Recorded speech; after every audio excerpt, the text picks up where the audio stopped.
Synth Network.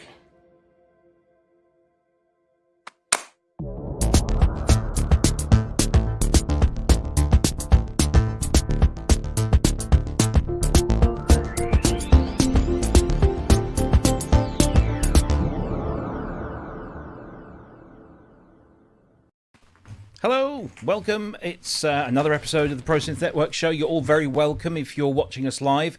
We'll come to you in just a moment. Of course, if you are watching us on catch up, as many of you do, thanks for coming along, and yeah, feel free to join us live at any time, because it's kind of the fun bit of doing the show, interacting with you guys live.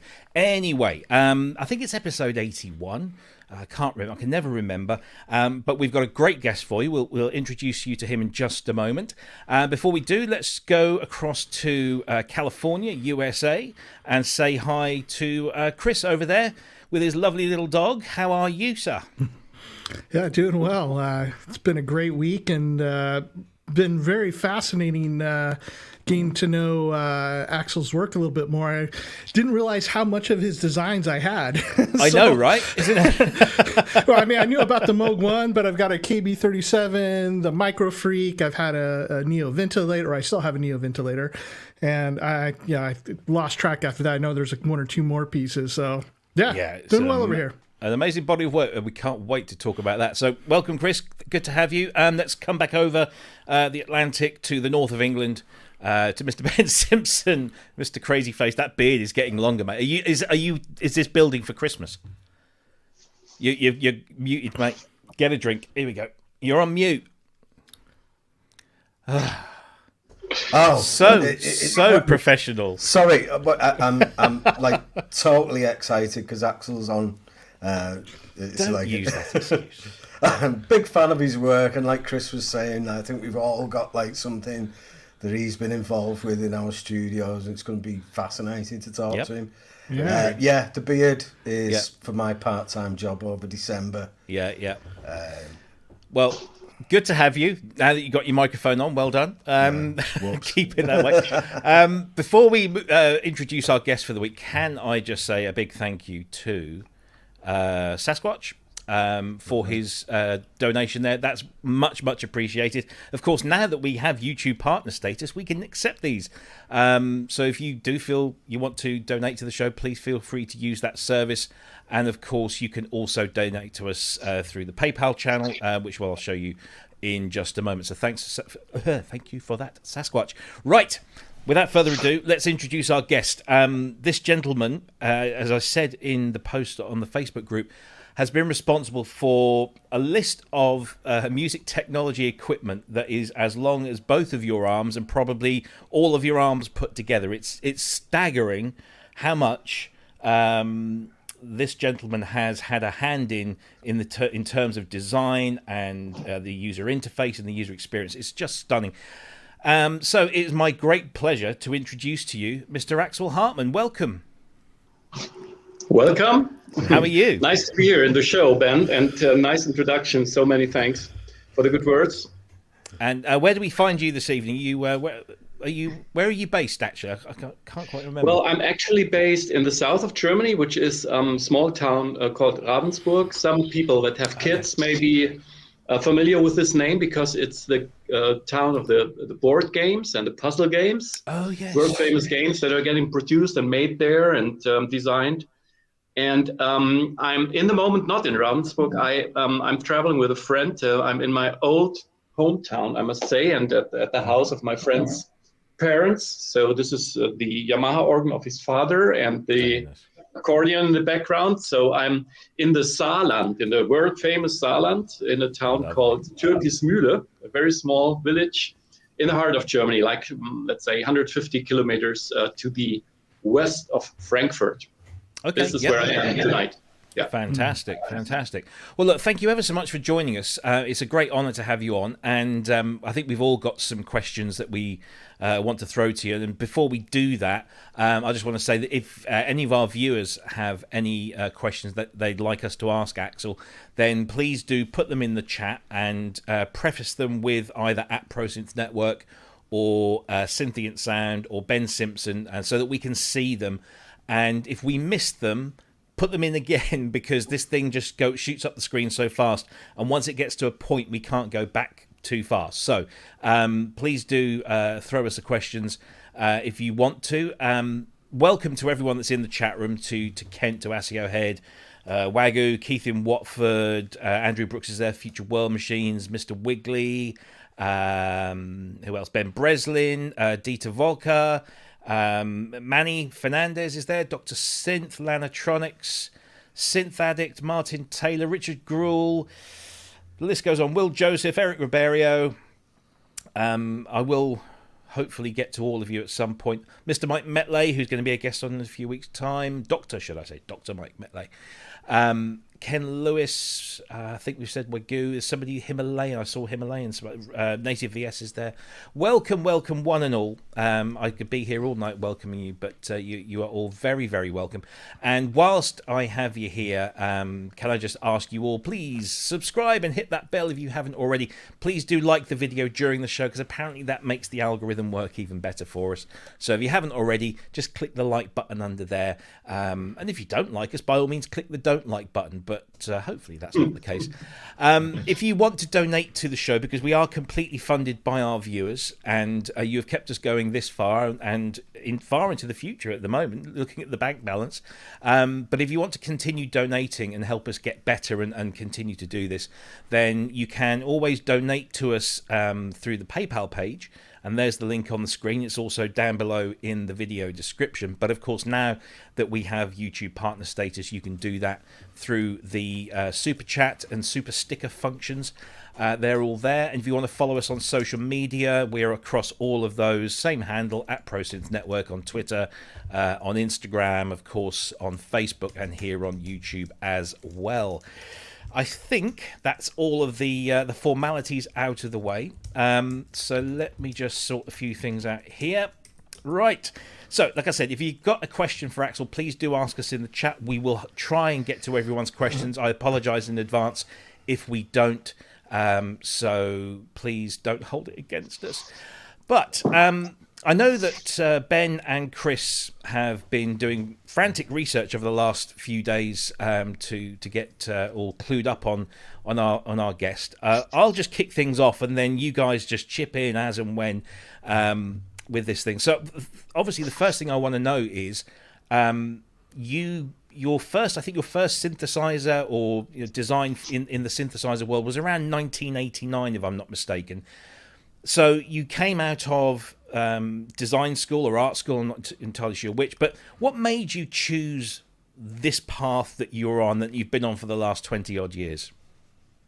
Yeah, well, like many of us that are in this industries, we wanted to be musicians originally. That was my dream, to be a musician one day, which didn't happen, So many of us did land in the music industries in some ways. So after school, I tried to study piano, but I probably was not prepared well, not gifted enough. I don't know. So I couldn't do that, and I really had to reconsider what I want to do in my life. And to play with a band would have been another option. I had some offers from some great bands, German bands, progressive rock bands, but it was, for me, I felt this is too unsafe for me. I wanted to do something serious. And I was watching out what I could do with music and also with arts, because I was always I did like to paint. I had good scores at school. I had a kind of a talent to make things, to draft. So I was looking out for something where I could probably combine these two things that were in me, like the music and the art thing. And there was this school in Saarbrücken, which was very close to that place where I'm in the moment now. It's like just 50 minutes away, and they were offering a how do you say, a university course called industrial design, which was kind of new back in the 80s. It was not such a common craft that people could study. And I found it very interesting because it was in line with the Bauhaus philosophy. That was something that was fascinating me for many years. And so I started to study design then. And I must really say it was always my plan to kind of bring together these two things. And when I started the first two semesters, which is 1 year, everybody who's going to study design, may it be graphic design later on, or industrial design, or architectural design, they all have the same ground course, which I shared with all these other people that were studying design. And after that 1 year, we could decide which direction we want to go. And I said, okay, I want to do industrial design because this is, it's also about the form, about the functionality of something. I always had the vision to bring these things together that I like, music and designing things. And that was, this way was already plastered when I started to study industrial design. And my final work at university was already a workstation that I designed back then. I called it Gambit. People can look at the study on my webpage if they want. Some people know that study because after I left school, it has been promoted, or it was on the front page or the cover of German Keyboards magazine, because it was kind of an open door to start as an industrial designer in this special domain. People was really welcoming, I must say. Yeah. So this was why I'm here, because I always wanted to be here, actually. Yeah. Excellent. Yeah. Let me just bring up that Gambit there, because it is a fascinating, and we're going to be doing a lot of this throughout the show, I am absolutely sure. So let's bring this up onto the screen. This is the Gambit, and that's a cool looking machine, I must say. So what was that just like a keyboard workstation? Because that's what it looks like. Was that kind of the concept? Yeah, it was the year of 1989. The M1 wasn't even born then, so it was something that was like it was in the air.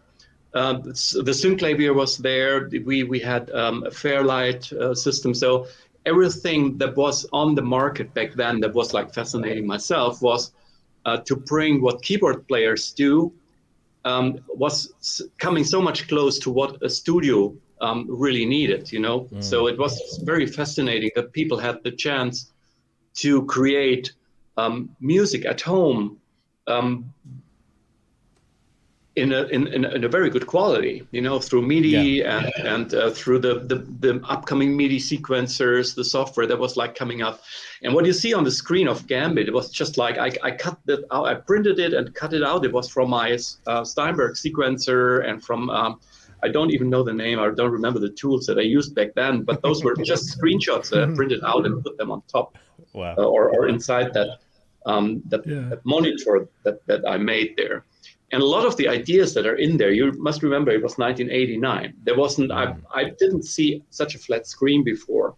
And so I just made that because I thought it looks very elegant. And the idea was to have that screen and you can turn it around and you can use this Gambit, this keyboard, with two persons. One person is playing and the other person is doing the editing on the monitor. So that was the basic idea.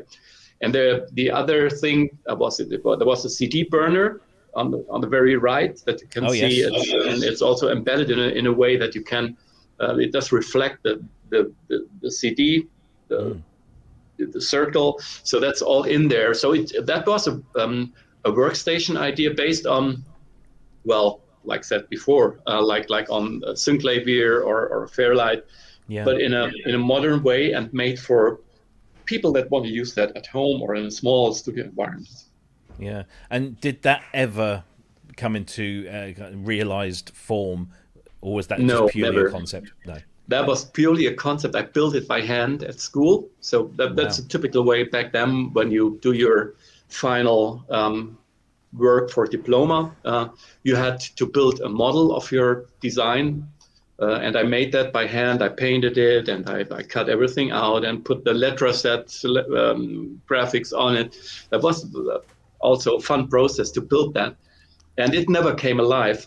Funny thing is that the keypad that I used there, you see the keypad in there, it's from a processor keyboard that Wolfgang Düren gave to me, because I was already in touch with the Waldorf people back then, and I asked them if they have a keypad for me, and they took that processor keyboard out of their, I don't know, they had a little room where they put all the PPGs and processor keyboards that were not, they were like dead and they couldn't be saved anymore. And I took the processor keyboard. I was a big fan of that brand, and they were so fucking expensive. And at that point, I took that processor keyboard. I just took out the keypad. I put it on the saw, and I cut the back away because I need the keys a bit shorter. And I remember the feeling, if you have an instrument in front of you that you would have loved to possess and you couldn't afford it. Yeah. And now you just need the keypad. You open it up, you take out the keypad, you saw it in pieces, and then you put it in your block. So that was a funny side story. That I still remember well. Yeah. But you mentioned Waldorf there, because that then became your first kind of official commission, I guess, wasn't it? Was it this thing, the Waldorf? Is it the microwave, isn't it? Yes, that's been my first official design that I made for the Waldorf people. And that made me very proud, even if it's not how should I say, it's not a lot of three-dimensionality going on there. It's just like a piece of paper. There's the red nose, and then there's this functional keys that are around that red nose and the display. So there's not a lot of things on that front panel, which made it on the other side quite interesting to compose. I was like, Waldorf was such a small company. It felt like being three, four friends who were building this instrument. And we threw that synthesizer inside how should I say, a cage of Romplers and PCM synthesizers. They were all not really, they were all on the digital road, and Waldorf, the microwave really was something in that time, because an 8-voice synthesizer with analog filters, that was kind of a thing, and we were not at all sure that this could be a successful instrument. It was just the reincarnation of something that we all loved so much, the PPG synthesizer. So it was something that we were all surprised that it was like really running that well, and it was like building the name for Waldorf back then. Yeah, because that red button has become iconic in many ways. Anybody that sees a big red button on the synthesizer, they instantly think of this.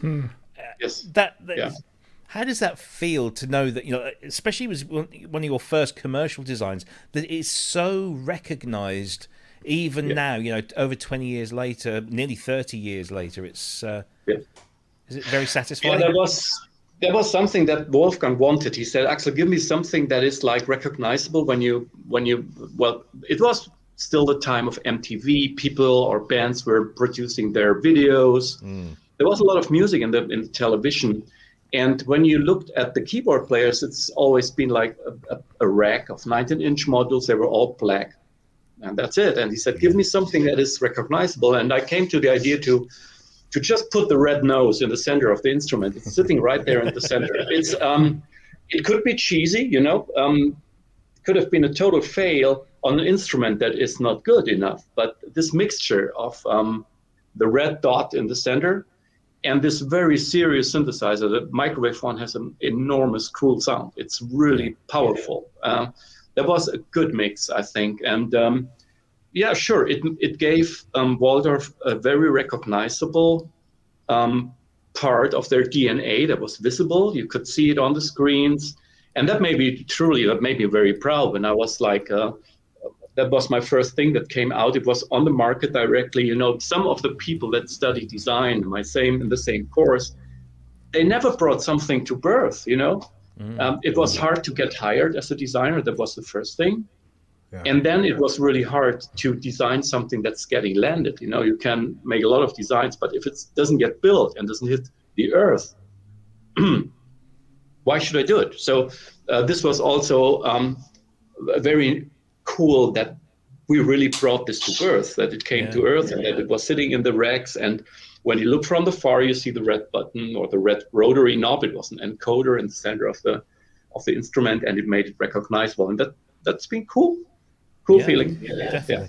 Axel, could I just ask, like, when you got the job of designing the microwave, what kind of like limitations were placed on you, and how much input did you have to the function of the unit? You know, did they come to you and say it needs to do this, and it needs to be made out of this material, and it needs to cost less than this, or did you have more of a free reign, and they kind of worked with you in that way?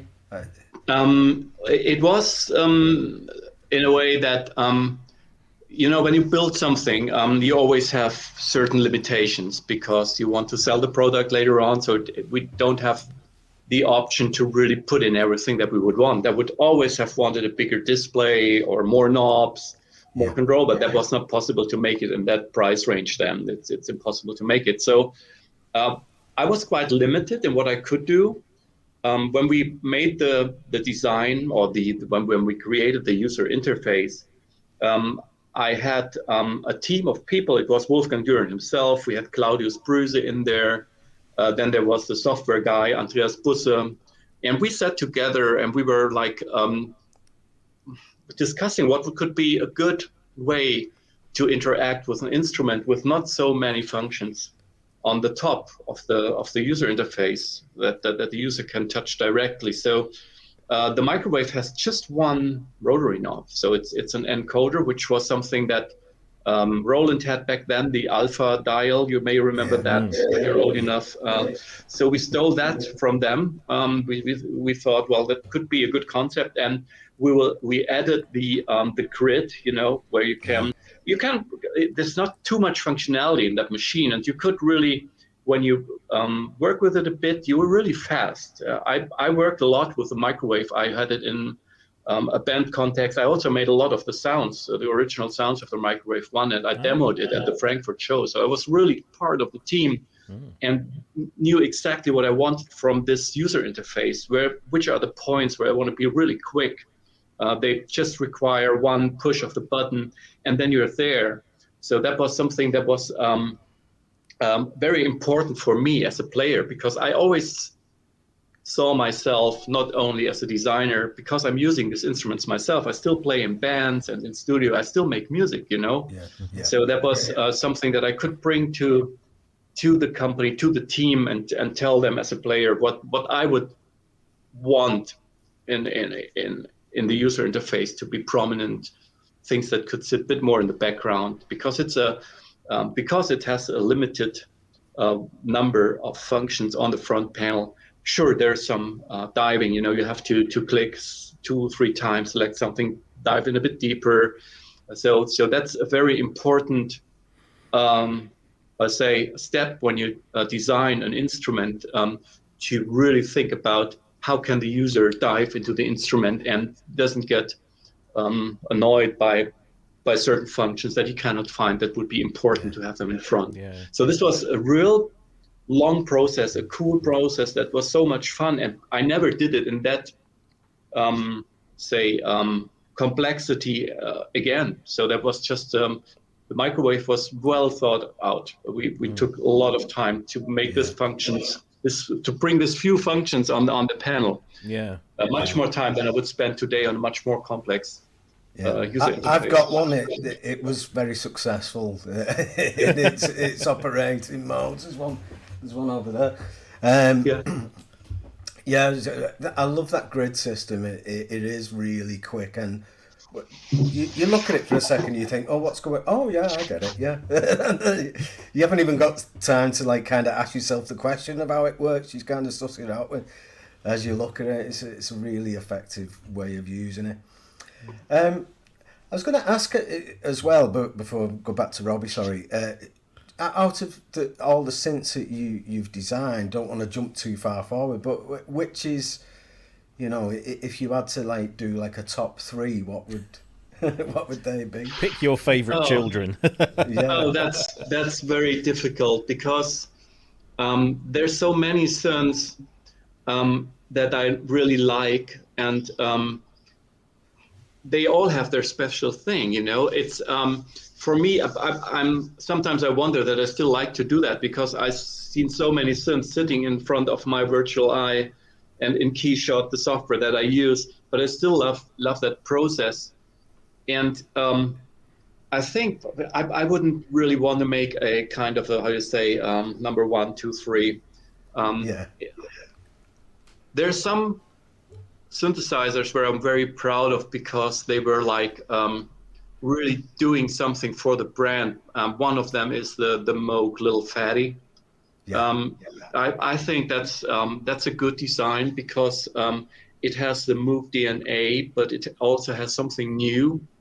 That retro touch with a curved back panel, which is very recognizable from everywhere. You know, if you're a listener, you look at the band, it's much better recognizable than just a logo. It's the shape itself that sells the DNA of that brand. I think it makes it look more musical as well somehow. That shape, it's it's kind of soft. It has kind of a hippie-esque feeling to it. It's not so serious, you know. It's it adds a little bit of lightness to the instrument, but based on the material that we used and on the process, which is a very clever way to make that instrument, it also has some kind of retro touch, which works very well with the brand. And being the last instrument that Bob Moog did design himself, you know, and we worked together on that one, I would probably pick that one as one of my favorites. Maybe not just because of the design, but also because of the process and because of the time it was in 2004, 2005 when I designed it. And it was right at the break where Bob Moog was so sick he had to jump out of the company. And we had Cyril Lance coming in, who was my age, who had a kid with the same name like my kid. It was such a family thing and such a nice experience to design this synthesizer. It was also the first synthesizer Moog made that was not produced completely in the United States. Parts of it were kind of pre-produced in Asia and shipped to the factory. And that was one big part of the philosophy back then, because this gave Moog the option to build this instrument on a price point that was very attractive to many people, and to have the Moog sound spread into the world again, give it a wider range of people who can use it, like back in the days, like the Prodigy was like in the 80s, where everybody wanted the Moog sound but couldn't afford it. So that there was a lot of things in there, and also not only from the pure technological side, but also from the human side. It was so beautiful, so great to work together with Bob Moog to experience him as such a, he was such a kind nature. He was not at all like talking from the top to you, really nice person. That was a great experience. Yeah. So the Little Fatty would definitely go into the top 3. That's another amazing user interface, that as well. I think like it's like a cost reduction because there's less parts, but you don't lose anything, you gain something with it, because you can see all the values illuminated, and it's a really clever design, that. Yeah, well Ben, I can tell you the first idea was to give this instrument a full user interface, but no no presets. You couldn't save any sounds. Yeah. And I convinced Moog back then. We were discussing that point. I said, okay, maybe it's better to have a programmable synthesizer and reduce the user interface in a way like, for example, the Matrix 12 had it. You know, you pre-select a function and then you can work on it. And you have one functional element in each of the modules. Yeah. And I really must say, this combination of the direct select of the functionality, and then you have it on the knob, that you can have two knobs pre-routed, so that you can really work on a sound without switching too much. Yeah. And have this, and then have the option to save sounds. That was, I find, a very clever solution, and did also add to the success of this instrument. Just to go back to what you said about working with Waldorf and that kind of big kind of interaction between software developers, hardware developers, designers as a team. There was a question in the chat room that kind of spoke to that, and Jason was asking which manufacturer gives you the most flexibility in terms of moving away from like an original design brief as the life cycle proceeds. And you kind of alluded to that with the little fatty. I mean, obviously I wouldn't expect you to name names if that wasn't appropriate, but do you get much flexibility with all of your designs, or are there some where it's very strict, you've got to hit these marks and you've got to hit these kind of budgets? I think that I have the biggest flexibility still with Waldorf, because they are, to me, still kind of family. And I have a bigger word in when it's about the not the industrial design, but the functional design of an instrument. There are other companies that are so good in designing a user interface. Moog are great in that regards. UDO, George Hearn, genius. They come with a user interface that's already so well worked out. I couldn't add a lot in regards of optimizing the functionality or the access. Maybe at 1 or 2 points we discuss and there's something coming in. But I definitely have the most freedom probably with the companies I've worked together with for the longest time, which is Waldorf. Yeah. They give me a lot of freedom. I have another company I'm working together with now. I cannot tell you the name because it's still under NDA and secret. Sure. They rely a lot on what my thinking is. But then again, you have the people that have to develop the technology and the electronics and the soft and hardware, the digital parts. And then you're getting limiting starts because you cannot do everything. You always have to watch the budget. That's so important because, you remember probably I also designed the Schmidt synthesizer with no limits. The synthesizer that has it all on the user interface, and that's like 20 Ks. And they're doing quite good. But even there, the user interface was set. There was not a lot of my input in there. Everything was kind of set. I just made it look in a good way, look like a professional machine, and help them to land that instrument, with my network of manufacturers and mechanical designers, mechanical engineers.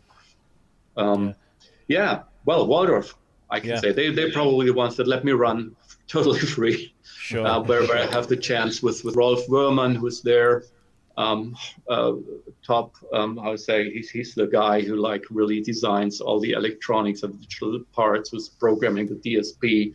He's a great guy, and we kind of work together very well, and we try to figure out which is the best user interface.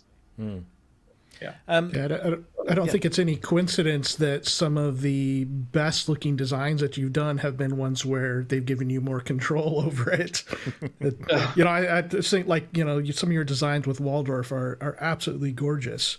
That Quantum has got to be one of the most beautiful, of course, the Wave as well, and the Schmidt, but it shows where, if the company, I think, they've got to work out some of those layout things, I imagine, but when they give you that power to have some control over how things are set and look, it really shows. I mean, the taste that you have. Yeah. Thank you so much.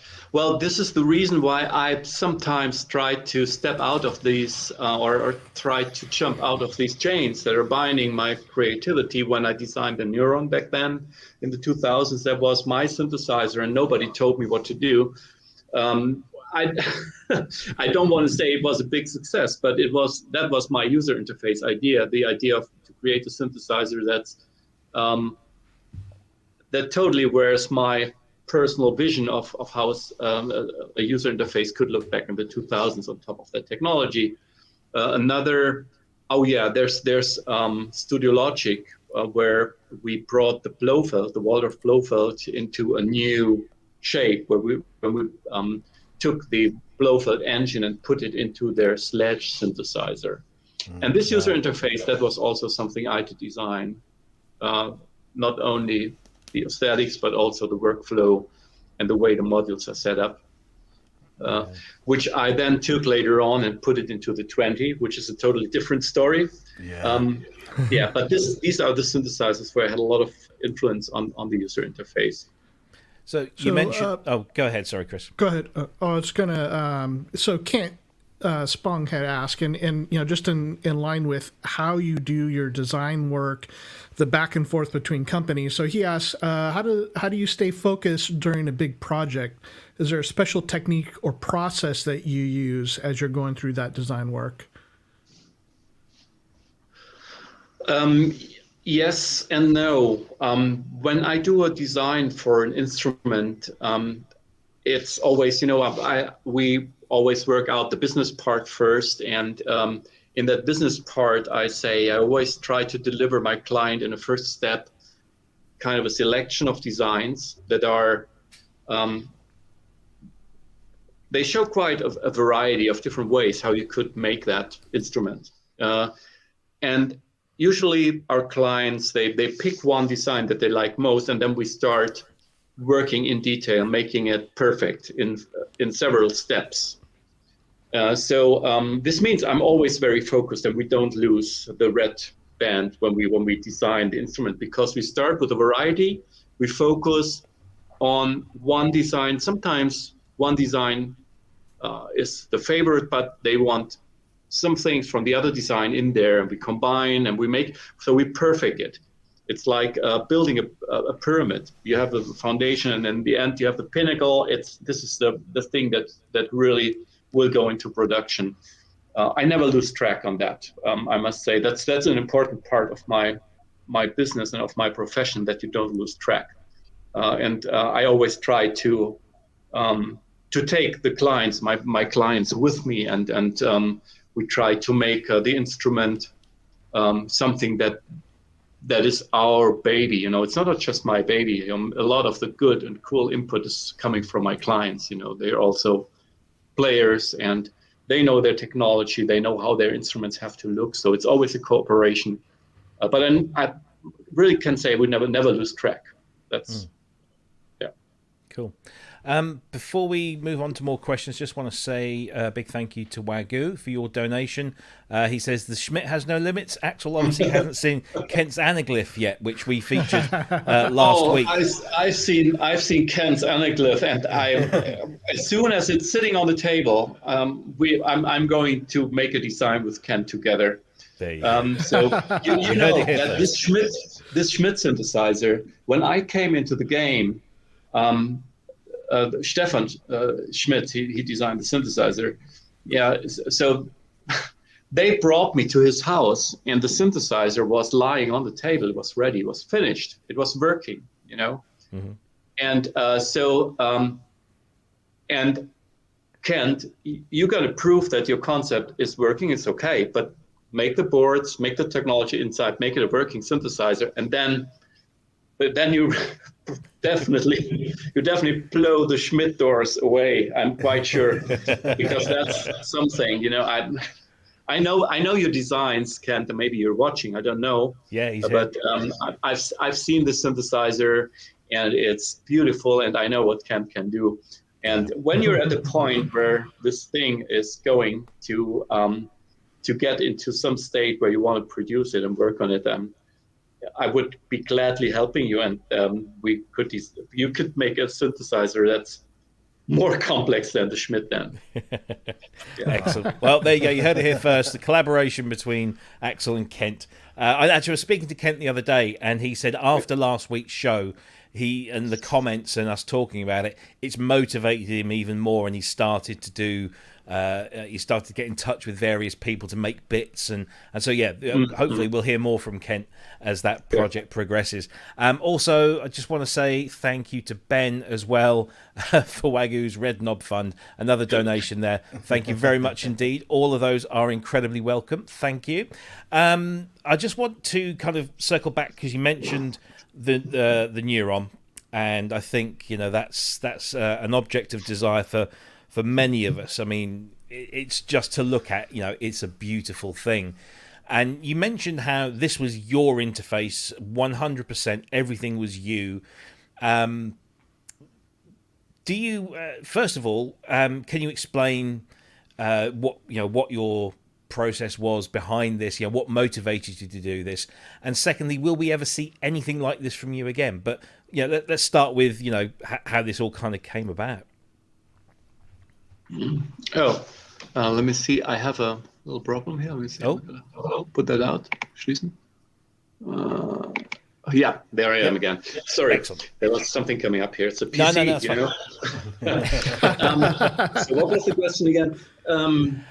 We had the Neuron. Why did I do that? I don't remember well. I remember me walking in Munich. There's a trade show that's about electronic components that I used to visit back then, and I thought, well, there's no synthesizer out that has focus on stick controls. So that was the first idea. I thought that was the first spark that made me think about a synthesizer that can be driven by stick controls, but not in a way that more that they should have a much more important role in designing a sound. And it's always been another idea that I had, not to use a common way to work with sound, no addition, no subtractive synthesis, or not the synthesis that I know from. There's a lot of different ways to make a sound, to build it up. I wanted something like I have a sound that I know and that I like, and that I can shape in a way that makes it more interesting. And so I was looking out for a technology that could put handles on the heart of the sound. And those handles, they should be those little mushroom sticks. And I found Stefan Bernsi back in the days, who was like experimenting with neural network technology. And he told me that he had a software that was capable of detecting aspects of a sound. For example, you play a piano, and this software can recognize that it's a stringed instrument that has been played by a hammer, and that the strings are sitting in a cabinet that is made of wood that has a certain size. And I asked him, well, can you program that technology in a way that these attributes are being recognized, and that I can put handles on them, that I can turn the wooden cabinet into metal, that I can turn the strings that are made of metal into plastic or rubber. So that was the basic idea of the neuron, of the heart of the neuron. And he said, okay, we can do that. He can do that with his software, which wasn't true, because the software and the hardware was not in a stage in the year of 2000 where the calculation would have been very heavy, and it was already back then very heavy. And what we found on the way when we designed the neuron, we started with the sound design, was that these algorithms that he had couldn't really recognize the attributes in a good way. So that it was never really finished. And the other thing was that when you have a kind of I don't want to say perfect sound. What is a perfect sound? But for example, if you have a guitar or a piano, and you start doing things to that setup, when you change the cabinet material or the tension of the strings, in many cases, the sound just breaks off and it's getting just, how you say, chaos. Mm-hmm. And so that was where we were like struggling, and where the project was running into a dead end at a certain point. But the idea that I had, I think maybe with today's technology it would be possible, was to give the people who want to play an instrument like that an inspirational sound, a sound that they know, and let them work with this sound in a new way, make it really sound different, not just filtering it or working on the envelope of the sound or making it or giving it a certain effect. So getting into the heart of the sound, that was the idea behind it. Mm. And will you ever do anything like that again? Personally, I probably not, because this journey was it was painful. But it was not only, there was not only raining roses, like you say. In the beginning, we were like really confident that we could make something really, really new and exciting. And we had the front pages on Keyboard Magazine. People were really going crazy about the technology when we presented it at NAMM in 2001, I think. And I think the software or the machine simply couldn't really hold the promise that I made. I made the promise, well, you will find the holy grail of synthesis. It's resynthesis that you can really touch and that you can control, which it wasn't. It was more like a machine that could play a sound, where you could destruct the sound and make it. It's a great ambient machine, a great machine to do noise and structures. People still love it and use it. There are 400 or 500 machines out there, so it's a very inspiring instrument. But it probably didn't hold up the promise that I made as being the marketing guy back then as well. I was everything in one person. I was running the company. I was bringing the ideas. I was collecting the money from the people. And so I did the marketing and promised the people you will find something that is really exciting and gives you a lot of sweet spots. You can really work with it. It wasn't like that. So, and in the end, it came to a point where I personally couldn't control this whole system anymore with all the people. Things didn't work out. So I probably don't want to do that again. I do design. Sure. I'm a good designer. I'm probably not such a great synthesizer manufacturer. Well, for those people that have never heard one, and I've only ever been in the same room as one for a very short period of time, one of our friends, Keith, actually posted a video today, and he's given us permission. He got his Neuron out, and he just kind of was noodling through it. So I'm just going to run this video now, just to give some people an idea of what this thing can do.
I'm going to stop it there because I could just watch that forever. But I think it's quite glib to say that it sounds like nothing else. But I think that is one of those rare instances where a particular synthesizer literally does sound like nothing else that you've heard before or since. It's really incredible. That's definitely true. And it was the first synthesizer that was kind of designed and built to put out 5.1 audio, which was very attractive to many film score writers, and maybe also the reason why Hans Zimmer stepped into the company back then. He was like a partner in that company.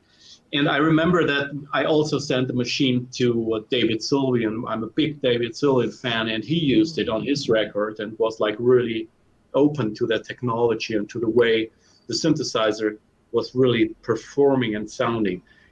It was new. It was something new, and it probably went into a different direction than I wanted it to be, because maybe the technology was not there. Yeah. It's an incredible thing, and if anybody wants to watch that, it's about 8 or 9 minutes long, that video. Keith did share that on the ProSynth Network page to have a look at. He's made it kind of publicly available, so it's a really good idea of, gives you a great idea of what that machine is capable of. Guys, have you got any more questions before we move through into the next few, or anything in the chat room that I have missed? Well, Synth Addict did kind of reiterate that about the Neuron. He said that he's a huge fan and a current user of the Neuron, and he wanted to know if Axel would ever launch another flagship product, and he also added that he's a huge fan of all of your design work. Thank you so much. So yeah, I mean, I guess if you're not going to be doing it yourself, are you able to then, if you have like a crazy idea that you think is just like kind of really left field, do you kind of hold on to that and wait for a manufacturer or a developer to come to you and say, hey, I've got this really good idea, but I can't really think how it might manifest itself? And you say, well, actually, I've got this idea, and you bring it. So does this now allow you to bring elements of that kind of mad genius to other people's designs?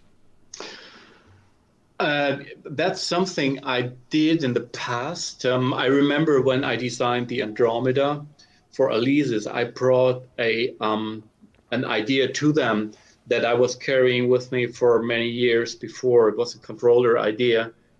And so this controller idea is still sitting in the back of my head. And if somebody's coming with an instrument that could work, where this controller idea could work with, I will definitely try and offer it to them.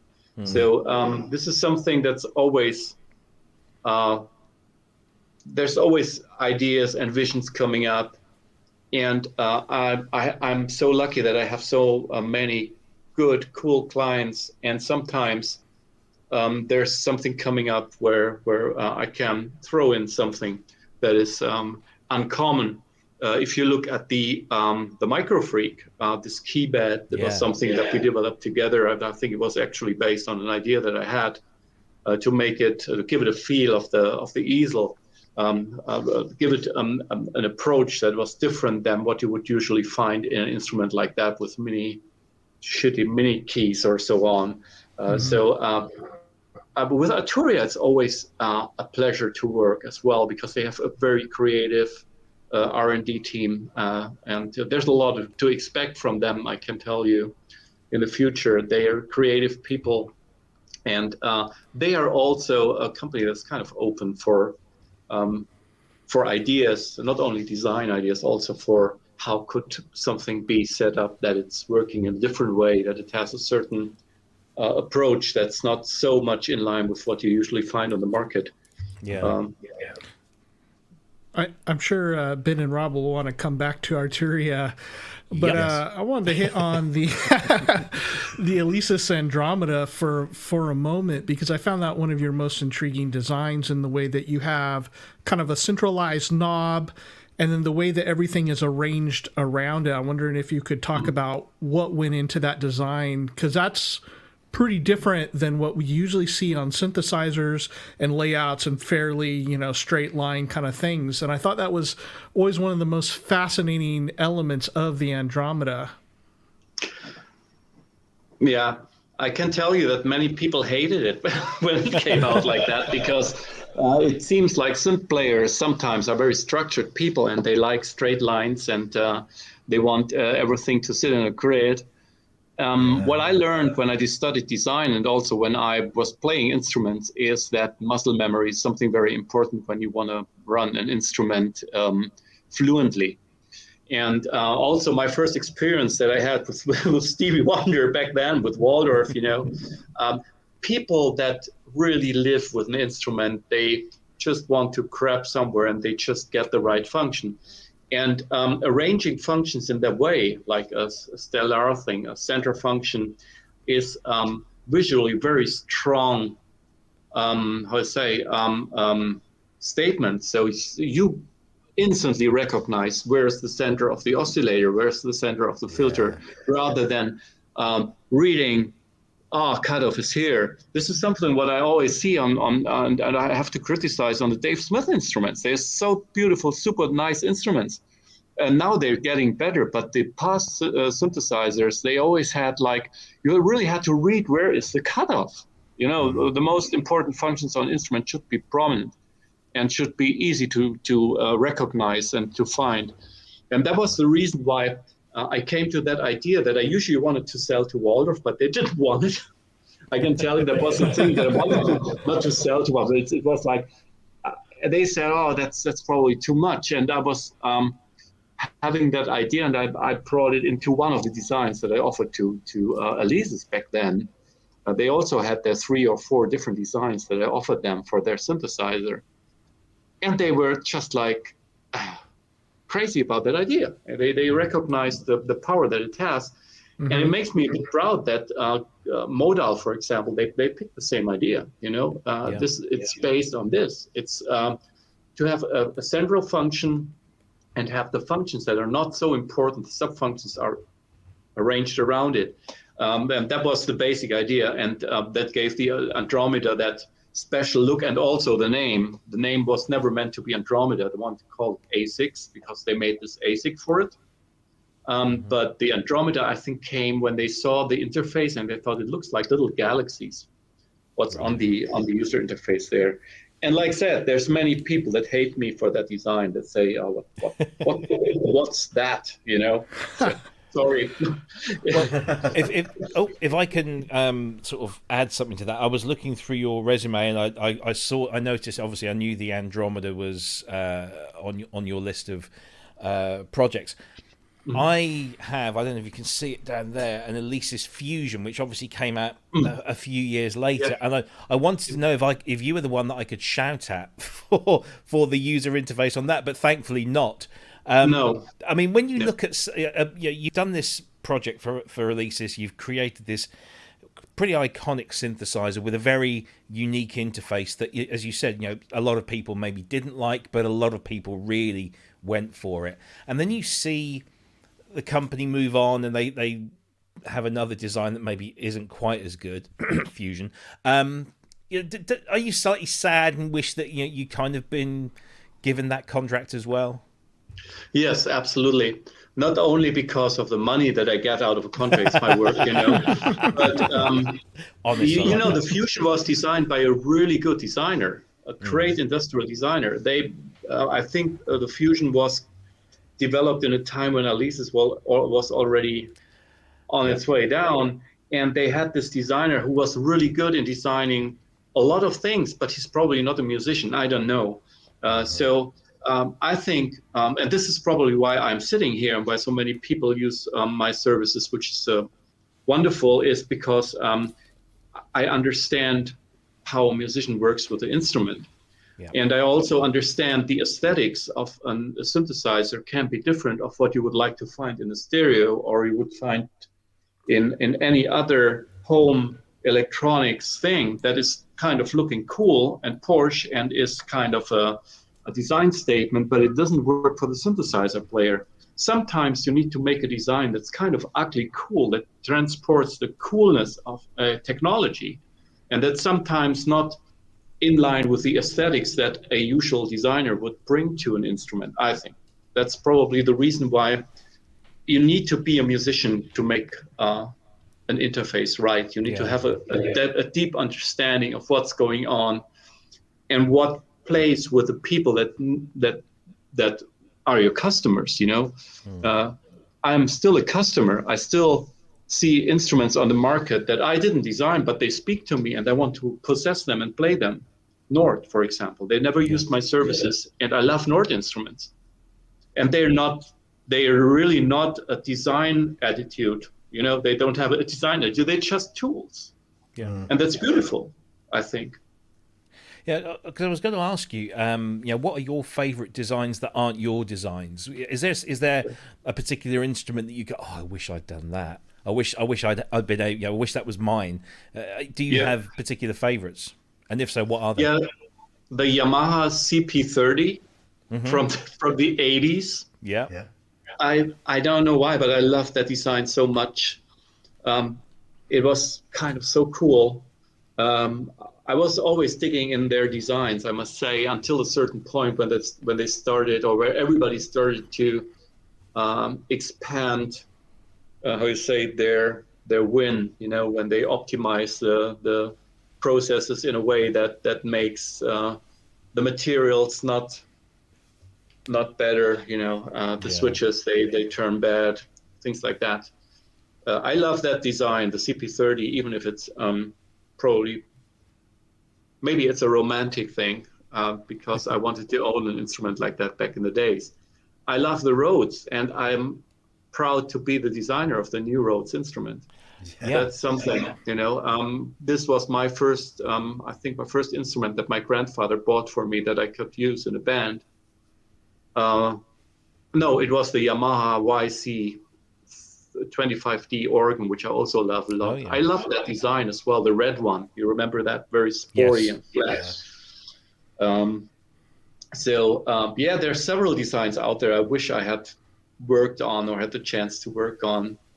I'm sad that Christoph Kemper from Access didn't use my services further on. You know, I was kind of designing a lot of things for them, not on the hardware side, more like brochures and stuff, and they had this small synthesizer, not the Indigo, the one that came after, where I threw in an idea that I have for them, that they produced then later on. I would love to work for them because they're cool people, but I fear that Christoph is more into guitar amps today than synthesizers. Right. Yeah. So I am going to bring the conversation to Arturia, because if you look at your list of projects, which is available on Axel's website, axelhartmanndesign.com. It's a fascinating read, and I've been running most of the show off of that today with pictures and information. Your work with Arturia is pretty well known, and when you look at that list of things that you've done with them, it takes up a sizable chunk of that list. So I mean, Microfreak, Microbrute, Spark, Audio Fuse, Studios, and 8 Pre, the Mini Brute 1, Mini Brute 2, Mini Brute 2S, Rack Brute, Keystep Pro, Keystep 37, Origins, Drum Brutes, Drum Brute Impact, Mini Labs, Micro Labs, the Matrix Brute, which Ben is an owner and user of, Key Labs, Mark IIs, and of course my current favourite, which is this thing over here, which I'm sure you'll recognise, the Polybrute, which is just an incredible machine, not just because of the way it sounds, and I'm really not blowing smoke up the proverbial backside, but it's such a joy to use through the interface. It's such, I think somebody mentioned in the chat that, you know, a good interface is something that tells you how you make the sound with this machine. So you can look at it and say, so I know that I've got to go from here to here to here and to here to get my sound. And exactly. And it's exactly what this is. And it has that kind of, it has a Moog mentality, I guess. And I hope I hope that's not insulting in any way, but it does feel that it has that kind of left to right, you know, oscillator to filters to LFOs, and then. Can you tell us a bit more about your relationship with R2? You said earlier that, you know, that they were really good to work with and work for because they're immensely creative people. Tell us a little bit about your time, you know, doing stuff for them, which of course is still going on. But also, I want to know about the actual Matrix, because that's such a cool thing. But you know, how does you know, your work with Arturia start, and what's the kind of process for that? Yeah, well. The work started many years back when Arturia was still a software company, and where they had the idea of bringing their software into a hardware, which was the Origin. That was their first hardware to the market. And I was always visiting the NAMM shows and the Frankfurt shows, and I was in touch with Frederic, their managing director, and we were coming along very well. He's a really nice guy, and he was like telling me that they want to do something in hardware one day, and but they didn't ask me to help. They asked somebody else, and it was at a certain NAMM show. I don't remember well when that was, maybe in the early 2000s, something, 2004, 2005, I don't know, don't remember well. And he brought me to his room at the NAMM show, and he showed me his the synthesizer they wanted to build, and it was like not really speaking to me. And he was like really asking me, I said, what do you think? Is it good? Should we make it like that? And I said, well, I don't know. I would probably try to put more individual things into it that can really make your brand, help your brand. And because I knew they wanted to make more hardware, and it was not in that box. And then he asked me, oh, well, but we're so far now, and we cannot switch for you. I would love to work with you, but you're probably too expensive now in the moment, so we're going to stay with that design. And I think we'll be on the market with this in a year, and then we're gonna maybe work together in the future. And I looked at that instrument and I saw the state where it was in, and I told him this will not be in a year, maybe in 2 or 3 years. And he was like really not believing me. He said, well, that's not true. We're so close. We will be on the market in a year. And it came out that, well, it really was 2 or 3 years after that meeting when they could bring this instrument to the market. And in the meantime, he came back to me. He said, okay, I want to work with you, which was really nice. And he's a really open mind. Frederic is a really open mind. And he was like really taking me in, and I was offering him my design services. And I started to work on the origin, and I gave him that design that was like totally different from what they had before. But we were like, we needed to use the same kind of board layout because they didn't want to re-engineer everything. So I had to apply a new style and design language on top of that user interface that was already existing, which I think we did a good job on, especially for the keyboard version. I'm still pretty proud of that one. There were not so many built, but that was such a complex design with a collapsible panel that was kind of carrying the same kind of user interface that you have on the desktop version, which is important in regards of production runs and production costs, things like that are important for a manufacturer. That was the starting point, and we worked together so well that, well, there's more and more products coming in, and he was always asking me, which is really nice. I appreciate that we work together very well.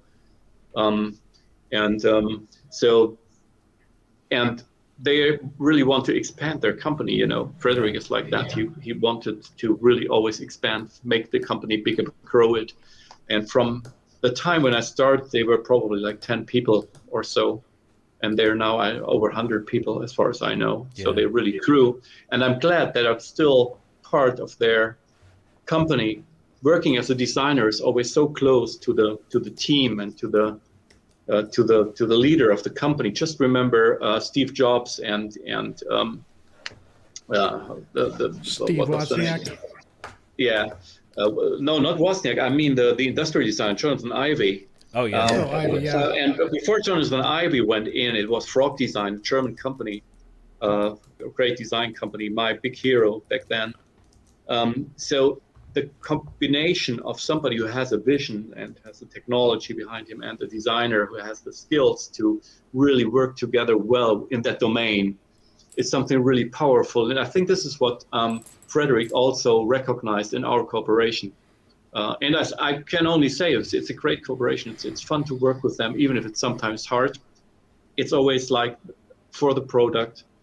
And even if the company is bigger now and not every product I'm working on is together with Frederic, he has his product managers now that are younger guys that are really good in what they're doing. But we still work together very well, I think. And you see the product portfolio is growing. Yeah. Yeah, they're a really interesting company to watch and follow because you know, from their origins as software developers, and now they're becoming really well known for their hardware, and not just controllers, but really powerful, intuitive, and very capable synthesizers. Yeah. I mean, I've had the Polybrute here now for 2 or 3 months, and you're going to have to literally prize it from my cold dead hands, because it's such a great sounding instrument, such a great instrument to use, but it's also so very easy on the eye. I'm going to just do very unprofessional here, but I want to just kind of pick out this. So I don't know how well lit that is, but just the end cheeks and this kind of sculpted bit here that is covered in, I guess it's Tolex, isn't it, or a Tolex effect material? Yeah, it's a Tolex. Yeah. I mean, what Tolex is a material that, you know, is kind of known for guitar amplifiers and kind of has a very kind of 70s or 80s feel to it. What was the thought behind using Tolex on there? It could have quite easily been that kind of metal, the greeny kind of grey metal that's on there. Why Tolex? That's always kind of intriguing. Yeah, because it's an analog synthesizer. Analog is standing for warmth, for something that's living.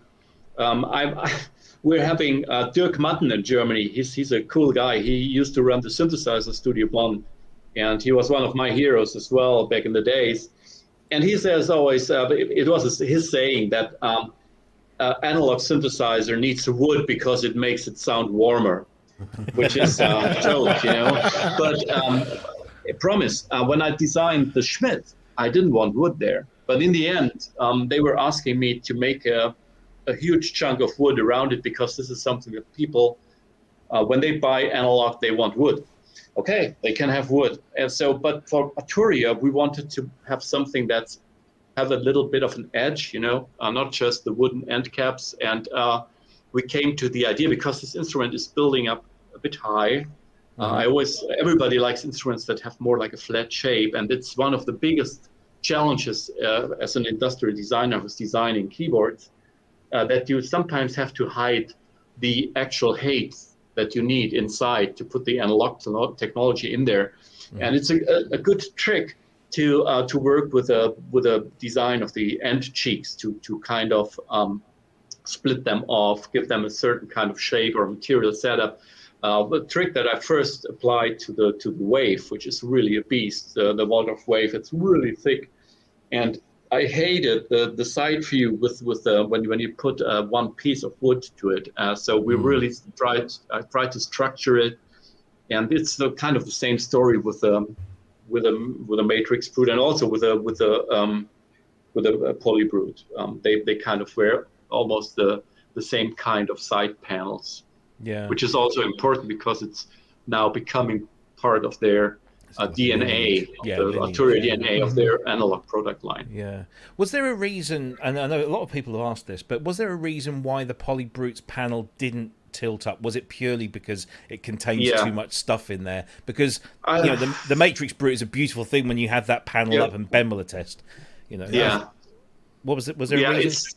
It's one of the most important reasons is that a collapsible panel adds so much cost. To an instrument, because it's so complex to do.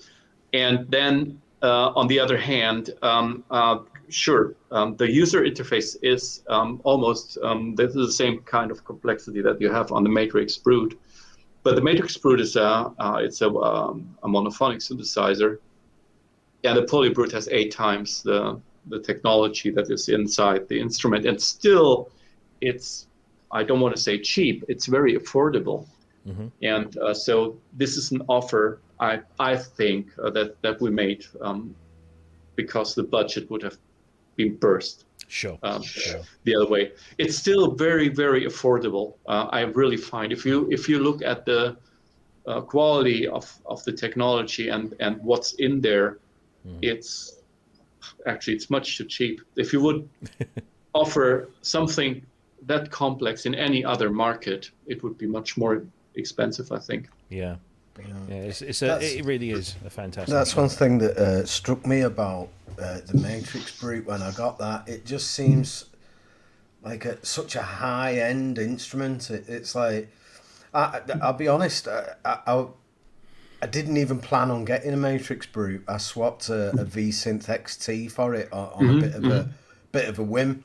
And when I brought it into the studio, I put it down there. And I actually said, right, you're never going anywhere.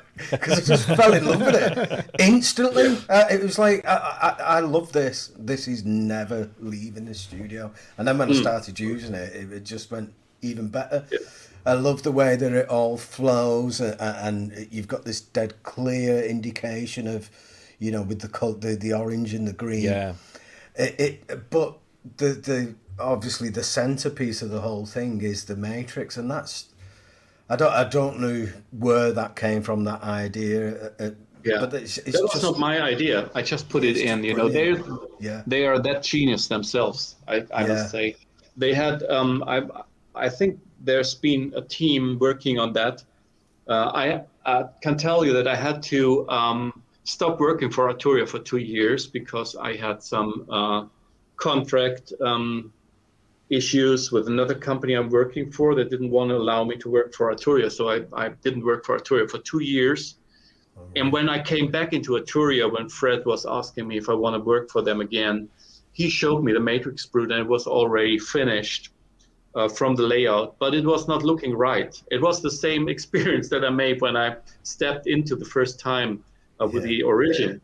And I told him, well, even if it's almost ready, I'm going to give you something that's much more appealing and much better.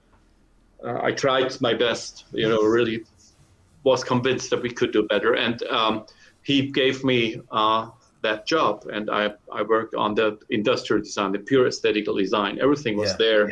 Maybe a few things that are regulated, some small moves here and there, but the actual layout was done, and it was, I think it was Bruno. They have an excellent analog synthesizer designer in-house who nobody knows, and he's so cool. And I think he's been working on that one, and also on the Polybrute. Yeah.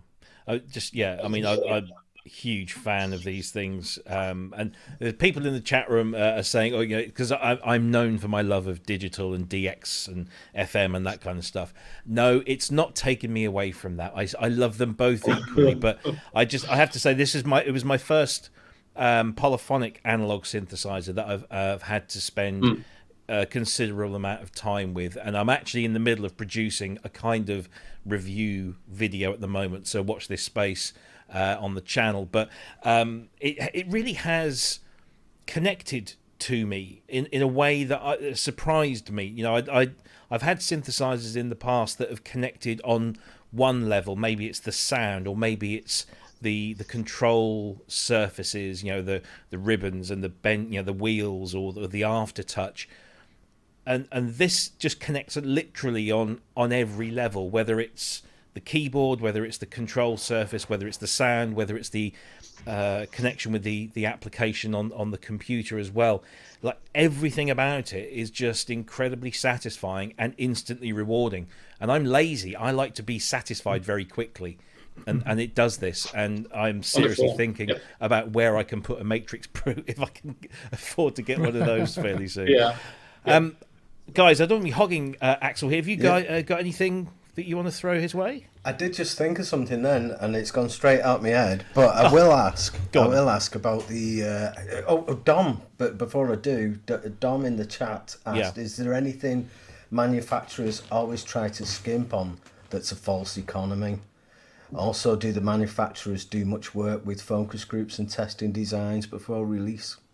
Okay, so I didn't get the first one. There's been two questions. So the second one I can answer, because most of the companies I'm working for are relatively small companies in compared to Sony or Toshiba or so they cannot do a lot of market research. But what they can do is they have sometimes prominent users, a lot of professional musicians, and they test their instruments out before they start building them in the most cases, so that they can be sure that a concept will work in their market. So that's been done, I think. And the first question was, I didn't understand what word. Yeah. It'll be the accent that. Is there anything manufacturers always try to skimp on that's a false What means economy? To reducing cost. Can we make a saving here, or is it a saving there? And that turns out that it is a false economy.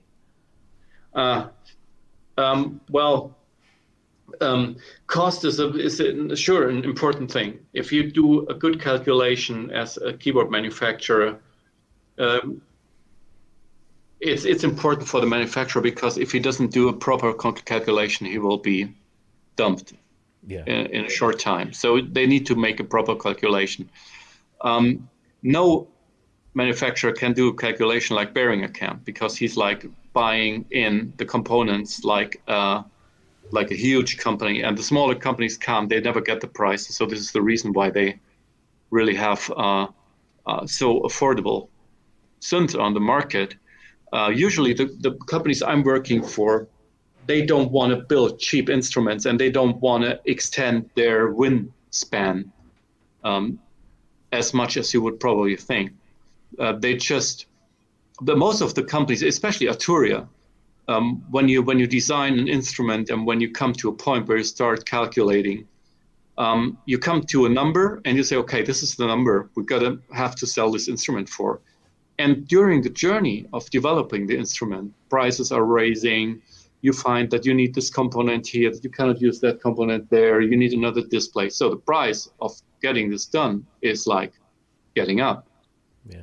And many companies, they don't adjust their end price, and they end up with having a ridiculous low margin when they sell the instruments. And those are the companies that go down, like Moog did or ARP did. I don't know if that was the reason why they went down, but most likely it's been economical reasons. Right. So I think it's important for the companies to know what they can do in regards of business, and what kind of price span they have to keep their instruments in. Even if the people hate them out there, some things, especially if you're a small company, you cannot really build an instrument at a certain price point unless you really make things bad. And this is the reason why I always have this as an important component in what I'm working out. Is it's always certain restrictions that you have. You cannot have a synthesizer with 60 knobs on the user interface. All knobs are made of pure aluminum, milled out. Beautiful shape, beautiful surface. The knob cost is $4 per knob times 60. It's $240. And if you do the math, I think the companies that run well in our market, they have to take that number and make it times 3 or times 4. This is what the customer has to pay for it if you do a right calculation. So you cannot use aluminum, you have to use plastic. Mm-hmm. And if you have to use plastic and you want a nice shape, and you want a shape that's like your company's knob, you have to build a mold. Plastic mold costs €10,000, 20,000, depending on how complex it is. So in the end, you take a knob from the shelf from an Asian company. And these are the restrictions I have to live with and have to work with and have to sort out where can I find some room for my design. And it's always a combination of making it affordable for the customer, but also making it affordable for my client, for the people who build the instrument. That's a very complex area where we cannot talk that out in this meeting here. But yeah, the companies I'm working with, they're all honest companies, and they don't want to rip their customers. When you find a price tag on a Waldorf instrument that's higher than it is on a instrument from an Asian manufacturer, don't want to tell names, it's only natural because they produce everything in Germany. And it's quality, they don't have to ship everything around the world to bring it into their house and manufacture the things. So there are a lot of reasons that are hard to oversee for a customer.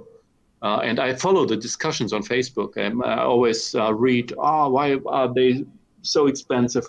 Why is a problem occurring with an instrument that's so expensive? Yeah, because it's a small company and they have different quality control. They have a lot of things that they really cannot control in a way a big company can do it.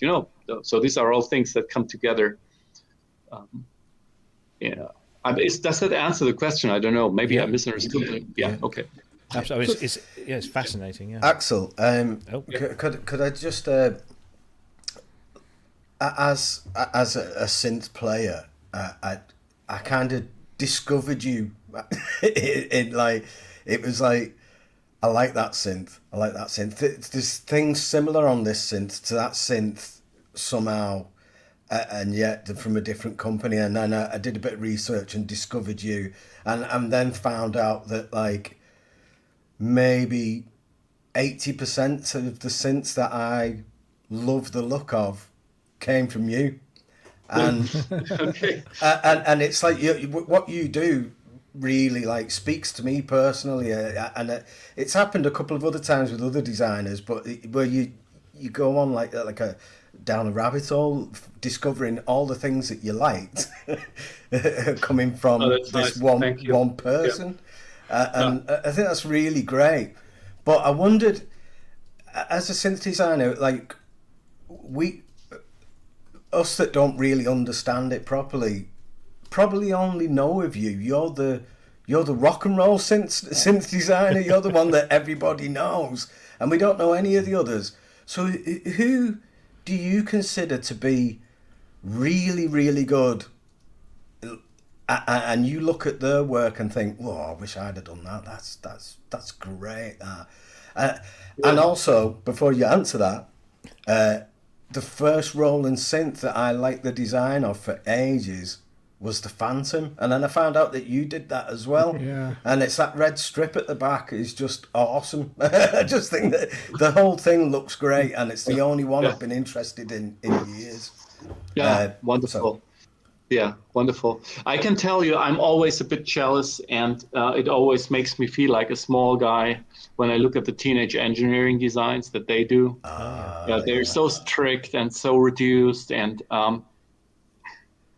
that's probably because they are the company that's also building their designs. They do it themselves. I don't know. They have a great style, I find. They have a great attitude. Everything is so designed, I'm jealous. They're really good.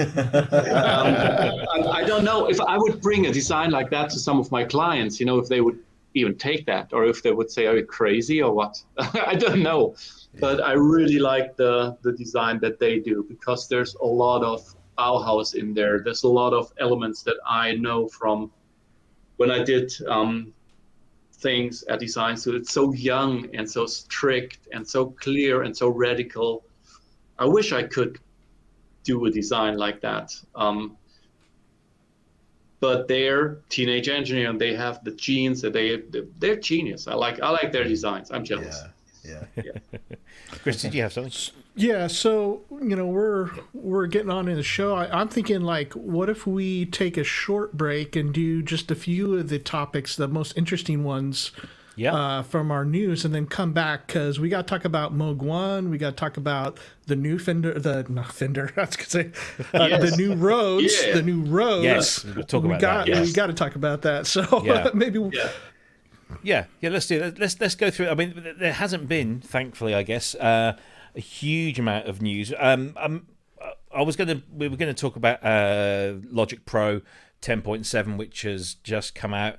I've not been able to use it because I've now reached that point where I can't, because my machine and my OS won't go that far. But I think everybody knows that Logic Audio is out, and it's got spatial audio plugins built in. So we'll skip past that one, I think, and there'll probably be a collective sigh of relief from the PC fans in the chat room. But what I do want to bring out is this company here, because I think I'd like to see what actual thoughts are on this one. So there's been this kind of new-ish company from Japan called Sonicware, who over the last year or two have produced some really interesting tools. So the first one was the 8-bit warps. Then there was the XFM, which came out this year, and just the other day, they announced this thing. I'm going to play the demo, so you might want to put your fingers in your ears. This is because it's a little bit loud. Oh, no, that's the wrong one. Gee, I thought I had this all set up today, and I've gone and chosen the wrong demo. Where are we? Let's just do this properly, shall we? Right. So it's the Sonicware Liven Bass&Beats, and it kind of looks and sounds a little bit like this.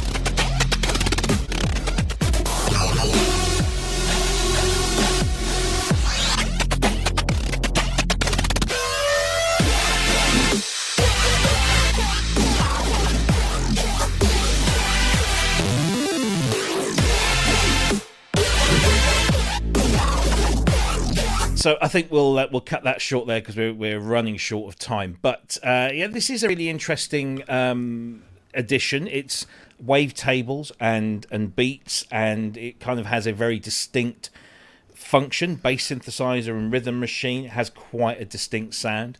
And from a design perspective, it's the color scheme. I was trying to think what it reminded me of for days.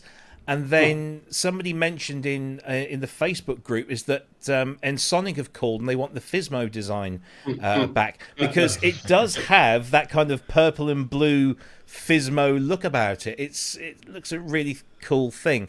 This is retailing for $199. Pre-orders are open now, and it will go on until I think the end of November, with an estimated ship date of February 2022, which I think is. I'm hoping is they can stick to it, but what with the situation with components and everything, I think that they might be being a little ambitious. But let's go to Axel first. From a design perspective, there seems to be a trend nowadays, and it's probably a worthwhile one, where a company picks a platform and then starts building things within the constraints of that design. So Sonicware with their Livens, they're pretty much identical in terms of the buttons and the layouts, and it's just what goes on underneath. Modal with the Cobalt and the Argon, Korg with the Op6, the Wave State, and the Modwave. What are your thoughts on that kind of platform-based design, and have you got any particular thoughts about this? Yeah, sure. Look at what Waldorf did now with their new M, and it's we're reusing the enclosure, the basic enclosure of the Iridium and of the Kyra. It makes a lot of sense for a manufacturer to reuse things. That's not different from what car industries do when they use their platforms, So it's something that kind of releases them to make a new development for at least the enclosure, and for the parts that they can reuse, like the push buttons, the rotaries, and everything. So that's a trend I can recognize, and it seems like people don't they don't disagree. They see the technology. If it's something it speaks to them, they just buy it. I don't think that they really recognize that it's something that's kind of decreasing the value of the instrument, that it's using kind of the same design parts in there. Mm-hmm. If I look at this one here, I remember that company, Sonicware. I found them at NAMM, I think 3 years ago, and they had such a beautiful Chinese woman presenting their instruments that I brought my friend Joachim Flor there, who's been, he's managing Waldorf, and he also has a little distribution company in Germany, and he hooked them. And I just wanted to show him the beautiful lady there, but he kind of talked to them, and now he has them in his portfolio. They are a very promising company. I think they want to be the teenage engineerings of China. I don't know. So you see some of their attitude, not design-wise. Maybe it's a very special translation I don't know, but they're cool people. They're young people, and I think they will be very successful with what they're doing here, especially at that price point, because it's speaking to a lot of the younger people, especially this kind of Asian take on electronics that produce dance music. You can recognize that. Yeah. Especially the pink. I wouldn't say they took it from the Fismo design. I think it's an attitude that they have in regards of Asian pop music. That's in there, I find. And that's a very clever move, because this Asian market alone is quite big. China is kind of a big country, and the people are awakening there. There's a lot of younger people that want to produce music, and this design may speak to them in particular. Yeah, absolutely. I mean, I got this. Did the pre-order in June. There it is. That's the Liven XFM, and yes, I bought it because it's FM, but also because it's this portable design. Battery powered or mains powered. And it's lightweight. It's even got I never use the built-in speaker, but it has the built-in speaker, which is I guess it has its uses. But it's really well. I think this was 189 I got it at with, and they got the case and everything and the power supply thrown in, and it's really well built for a machine that you'd think, a couple of $100 might not be. Yeah. I think you're right. It's frightening, isn't it? It is. It's frightening cheap.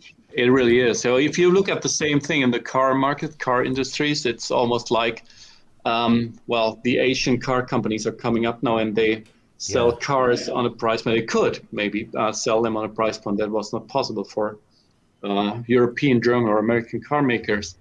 I sometimes have to scratch my eyes as well if I see the pricing on instruments coming from China. Look at what Behringer is doing.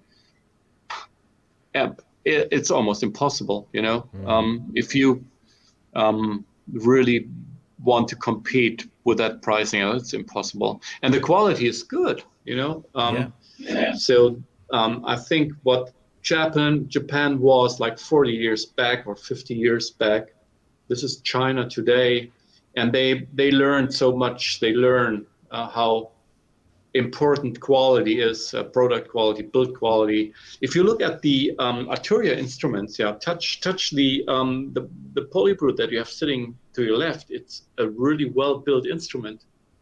It's made in China. Yeah. So we missed something here. I think we missed the point in Europe or in the US. Because we had Philip Taysom on from Modal a while back, and we were talking about where he has things made and where they ship things in from. And he said there's this kind of misconception that everything that comes out of China is cheap and rubbish. He says it's like any other country. If you want quality, you pay for it, you'll get it.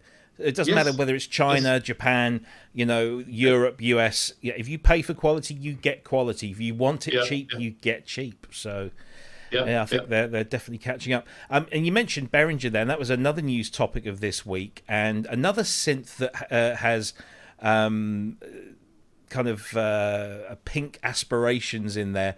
I'm going to play this, but don't get distracted by Dan's hair, because I think that's always the feature piece of these videos. But Behringer have announced this, so which the is Crave the has Edge. a new sidekick. Introducing the Behringer EDGE.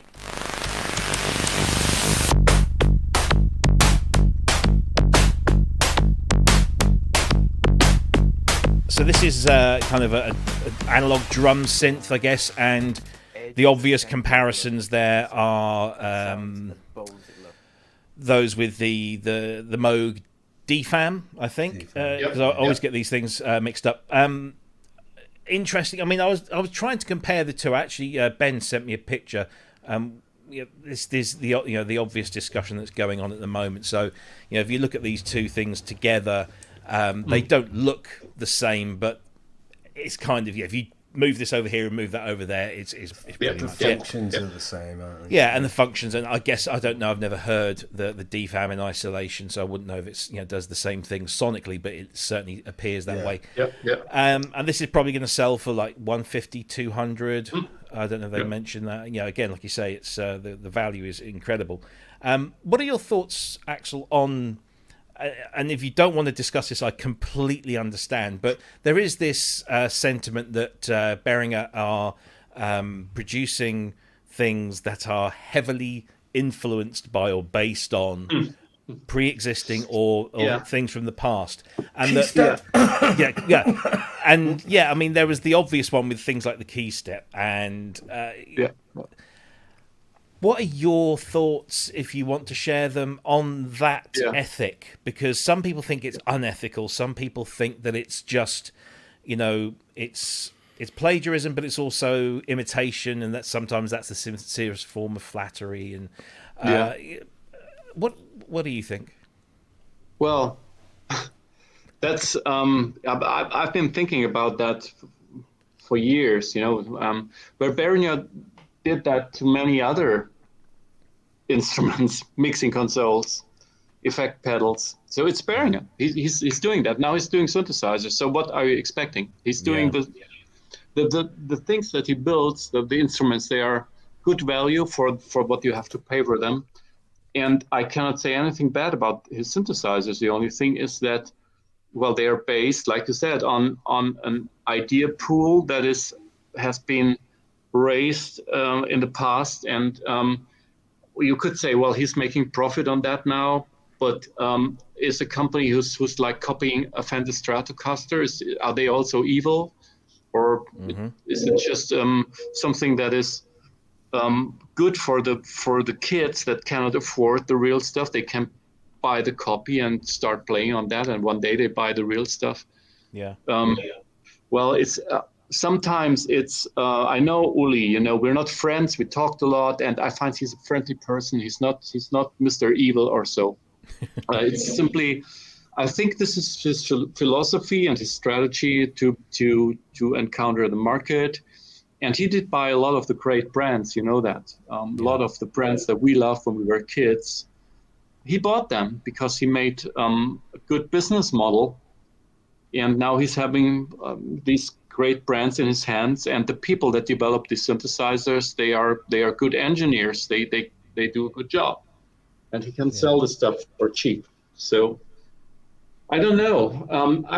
I think I'm not too emotional in that regards. As long as it's not destructive for the younger companies that try to do something innovative and that don't have the chance to compete, and that have to lose their business because they're not recognized anymore because the people spend their money on something different, maybe on a Behringer product. I don't know. This is probably maybe the only point where I think it's harmful, maybe for the smaller companies. On the other hand, I can see that their design teams, they start at least starting to come up with an own design language rather than one-to-one copying things. It's a good thing, If you look at synthesizers made today, they're almost analog synthesizers, all based on a Mini Moog that was designed by Bob Moog 40, 50 years back. So more or less, they have the same scheme. They have oscillators, they have filters, they have envelopes, they have maybe an effects unit. They work the same way since so many years. So same thing for cars. Is a Toyota a bad car because it's based on what Mercedes-Benz did 200 or 150 years back? No, it isn't, because they took the technology and brought it forward. I think you should. I'm pretty calm in that regards. I think people who can afford to buy the real thing, they will buy the real thing one day. But it's good to have a company like Behringer to offer the people who start to make music, offer them something that is reliable and sounds good. And I'm sure, I don't know, do you have any Behringer gear at home? The four of you, the three of you. So the synths are not bad. They're a good value for the price, and why not playing with them? Yeah, absolutely. No, I think that's a I would say it's a surprising response, but it was a really interesting response, and I was like, yep, nodding all the way through that. So that's it's very interesting to hear. So yeah, that's the Behringer Edge, which has just been announced, and is it? I can't remember if it's available right now, but it's going to be very soon. They have gone quiet of late, and I'm just wondering whether they're now suffering from component shortages, and so therefore just slowing things down and just trickling them out rather than these splurges that we're seeing. But hey, there you go. Behringer Edge is coming out very soon. Let's just squeeze a couple more in before we, because you say we want to talk about Moog 1, and we also want to talk about Rhodes. So first of all, I promised I'd mention this one. AcousticSamples are a company from France. They produce sample libraries that are for the UVI platform. So that's UVI Workstation and Falcon. And they've just launched a brand new package called VHorns Brass Section. So you can buy this as a package of all three instruments in the package, or you can buy them individually. And it uses a combination of sampling and physical modeling. And it uses it in an incredibly clever way. So you remember when synthesizers in the 90s used to, they were called sample and synthesis synthesizers, where you had the sample for the attack portion and the rest was then a digital synthesizer that sorted out the rest of the sound. So in a way, this is a similar kind of process, but it's obviously a much more complex one, where they use the sample as the sound source, but then use modeling to produce every other kind of aspect of the instrument. Mm-hmm. And what it's done is it's allowed them to produce something that is a very small footprint. I mean, each one of these instrument packages, so flugelhorn, trombone, or trumpet, is no bigger than 80 or 90 megabytes. I mean, it's just ridiculously small. And it comes, obviously, it's compressed into the UVI format, which then helps as well. But the control surface on this is so simple. And the sound, of course, is the most important thing. It's very, very good. Now, I'm just going to play a little clip here of this video where they compare the VHorns trumpet with a real trumpet, and then they move between the two, and it's just very difficult to pick out which is which. Welcome to this special video showcasing the innovative VHorns. We wanted to show just how realistic our new library sounds, so we decided to do this comparison video, pitting it up against a real trumpet player.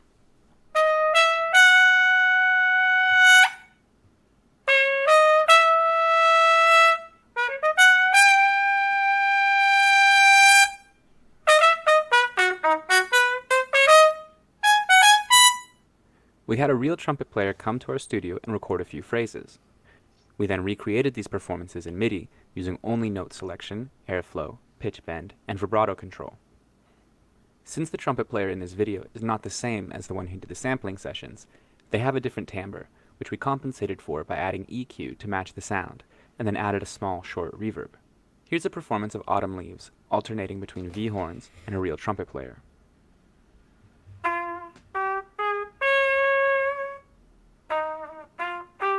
And it's this bit when they're switching. So they go from, this is the plug-in. And it's almost seamless. And I could watch that video for a long while, but I'm not going to. You can get this now. It's available from AcousticSamples.com. It's called VHorns. There's a special offer on at the moment. So I think the entire package is normally $199. You can get it for $149, and that offer is valid through till the end of November.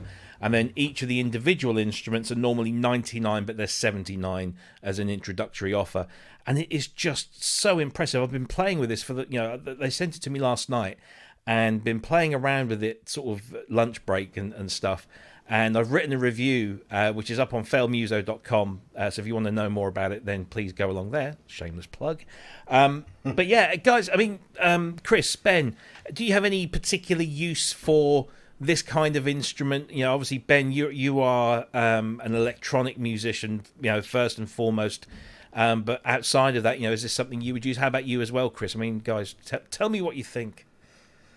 I mean, it sounds incredible, doesn't it? I mean, it's so accurate when it's flipping between one and the other. I think I would be interested in it.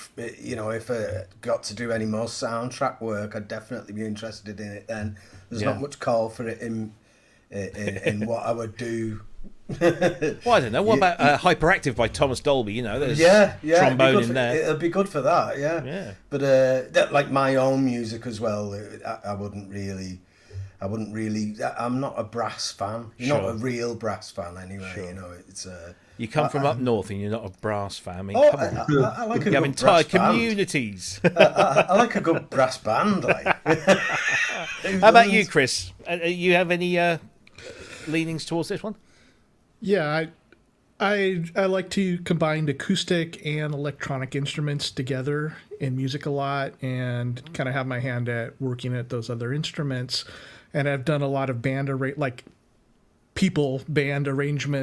with other instrument players. And so you know, something that I did recently, I don't think you guys can see it, but on one of my Strats, I got a Fishman Connect pickup for it, for not for playing synth parts, because I would just play it on a keyboard, but for the composing side of things, to be able to get that idea out really easily with software like this. Of course, was it Sasquatch mentioned an Akai EWI would make a better, you know, source for that because of the breath controller. But you know, recently I used I had a trumpet part in a song that I created, and I actually ended up using a Mellotron sound because it fit the era that the song was kind of fitting, and so it worked out. But one of the frustrations has definitely been like getting something that's played off of a keyboard to sound authentic, like there's a horn player there or a string player. I mean, strings is a lot easier, but with a horn player, that can be a bit tough. And I think that this kind of approach of samples and modeling together has done a really good job with it. Yeah, definitely. And you mentioned the EWI there. This library has settings so that if you own an EWI or the Roland Aero, whatever it's called, Aerophone, I think, and there's that one from Iodio who have done the physical modeling stuff. And also just a regular breath controller. So if you've got an old Yamaha BC1, 2 or 3 and a keyboard that can accept that input, you can use all of those with this library. You just drop down a setting and say, you know, this is what I'm using, and it kind of goes into that mode. So it's very clever. Just a question on that. So, like that other device that's off the side there. So there's 3 of them that look like horns, which mean you got to learn the horn fingering, which is great if you're a horn player, but I am not. So there is like a breath controller device that they have that you could play from, say, a keyboard, and then just have the articulation of it with the breath controller. That's right. So everybody get ready to take a drink. Things like the DX7s and the KX88s and all of those had Yamaha's breath control inputs. And if you've got one of those BC1 or 2 or 3 controllers, and I've yet to try it because I only got this last night. The idea is you plug that into the breath control input, and with your you just use the keyboard to play the notes. And of course the technology they've got in here, one of the things they really wanted to do away with was key switching. They didn't want to have too much key switching going on because it kind of distracts from the playing. So they've built this new technology called HAT, which stands for, let me just get this, oops, I just put something on the screen there. Let's get rid of that. So HAT stands for something, and I can't remember what it is. Harmonic alignment technology. So that's kind of part of the physical modeling thing. Based on the velocity and the legato movements you make on the keyboard, plays and models the right way, so you don't have to mess around with key switching. So yeah, it'd be interesting to see, if you've got a keyboard that accepts breath control input, or you assign a controller like an expression pedal maybe, because I guess if I'm not mistaken, breath controls are just variable CC output. So I guess if you got a pedal to do the same, you could probably fashion something that way. Axel, any thoughts on these kind of software instruments? I mean, I know you've dabbled in software instrument design. You've done a few. Is that something you'd like to do more of, or? I like to do that work because it's adding something to my world that is very interesting, because you can do things that are not possible in the real world, which is very, very interesting. From a personal side, if you want a real trumpet sound, why don't you take a real trumpet player? If you're really serious about it, because it's not only the kind of playing, it's also the phrases that a trumpet player would typically play. And been working as a studio keyboard player for a while, I know how hard it is to mock any kind of acoustic instrument in a proper way as a keyboard player. Sure. So I'm always a bit critical about instruments like that, if they can really be successful, because it's so hard, even if the sound is 100% there, to play the right licks that the trumpet player would play, which is something that. Well, Hans Zimmer, for example, he would at the end always use a real trumpet player and not some instrument that can sound like a trumpet. If there's anything in there that goes ahead, it goes far away from a trumpet, it could be something that modern trumpet players could use if they are familiar with the interfaces that you've been just displaying. Joe Kraus, he's a very, very good trumpet player, German trumpet player, very experimental. Like Miles Davis, you could call him in the same breath. He would be an interesting person to use this kind of software, because it may bring him to a point that goes above what he can do with a real trumpet, and that's again very interesting, I find. Yeah, I mean, I've been playing with this for like I say a few hours, and one of the measures. I'm not a trumpet player. I've never tried to play the trumpet, but if something can make me sound something quite close to what I perceive would be a fairly reasonable thing, then it has my attention. And I was playing this, and there are a few little key switch elements in there for things like half vowels and various other bits. And I was going through, and once you kind of pick up the method, because there is obviously a method, you can get real. I mean, I was very convinced that this sounded really very authentic. But I take your point. It's difficult to play a brass instrument on a keyboard or a guitar instrument on a keyboard because of voicings and all of that kind of stuff. But I guess if you hone the craft, you can get close. And I like the fact that you can use wind controllers on here, because that especially adds that's super. Another dimension. And there's many score music producers out there that work on their own. They don't use an orchestra. There's so many movies out there. There's so many movie channels added each day, so that many people may be happy to have a software that can produce a real trumpet tone without spending the effort of getting a trumpet player in there and miking him and mixing it right. So it may be a useful tool for this kind of purpose. Yeah, definitely. So there we go. AcousticSamples VHorns brass section is available now. It's powered by the UVI platform, which I still think is criminally underrated. It works with the free UVI workstation player, or if you've got Falcon, you can use it in there as well and kind of really dig in to it a little bit further. And that's available now, €149 on offer until the 29th of November, when it goes up to $199. And each of those three instruments can be bought individually or as the package that I've just mentioned there. I'm going to skip the rest of the news. I was going to mention the new sonic extensions from Omnisphere. Why don't we hit that next week? Yeah, we'll do that a bit more detail. I mean, I think there's a lot that needs to be said about those.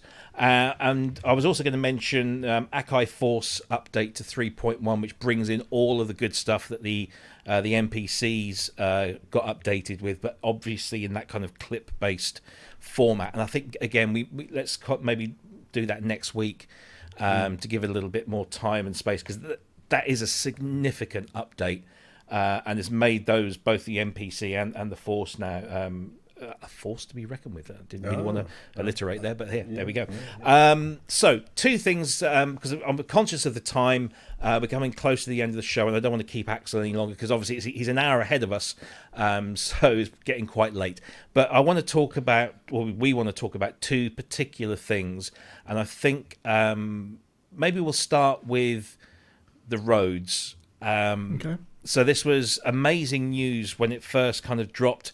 It was some while ago. The guy based in Leeds who had acquired the rights and everything to build a new Rhodes Mark 8, and it all then went very quiet. And I guess that's what Axel was probably doing, was getting involved in the design and doing all that. And then now we're kind of, every week I'm getting a newsletter saying, here's a sneaky peek, and we can now kind of see the instrument. We haven't heard it yet, but it can't be too far away. So maybe you can tell us, Axel, a little bit about your involvement with that, how that came to be, and how personally rewarding that was for you, given, as you said, that the history that you and your family have with that instrument. Yeah, it was like many years back when Brandstätter had a try on the Mark 7. I think you remember there was that big red black Cadillac style Rhodes that they displayed at an M show at a certain time, and it simply didn't fit. It was already back then when I was trying to get involved in the design of a new Rhodes, but he didn't involve me, which was a pity back then. And it's like 2 years ago or so when Dan Goldman was like giving me a call through, I don't know, Facebook or LinkedIn, I don't know, some social platform. And the first moment I thought, well, I knew this guy from he's been one of my Facebook friends, and I knew he's a great player and a great Rhodes guy. I know he's been servicing the Rhodes pianos of many great artists in the UK. And so I knew he was somebody in this area. And he was asking me if I would be interested in designing an instrument for Rhodes, and that, sure, I was interested.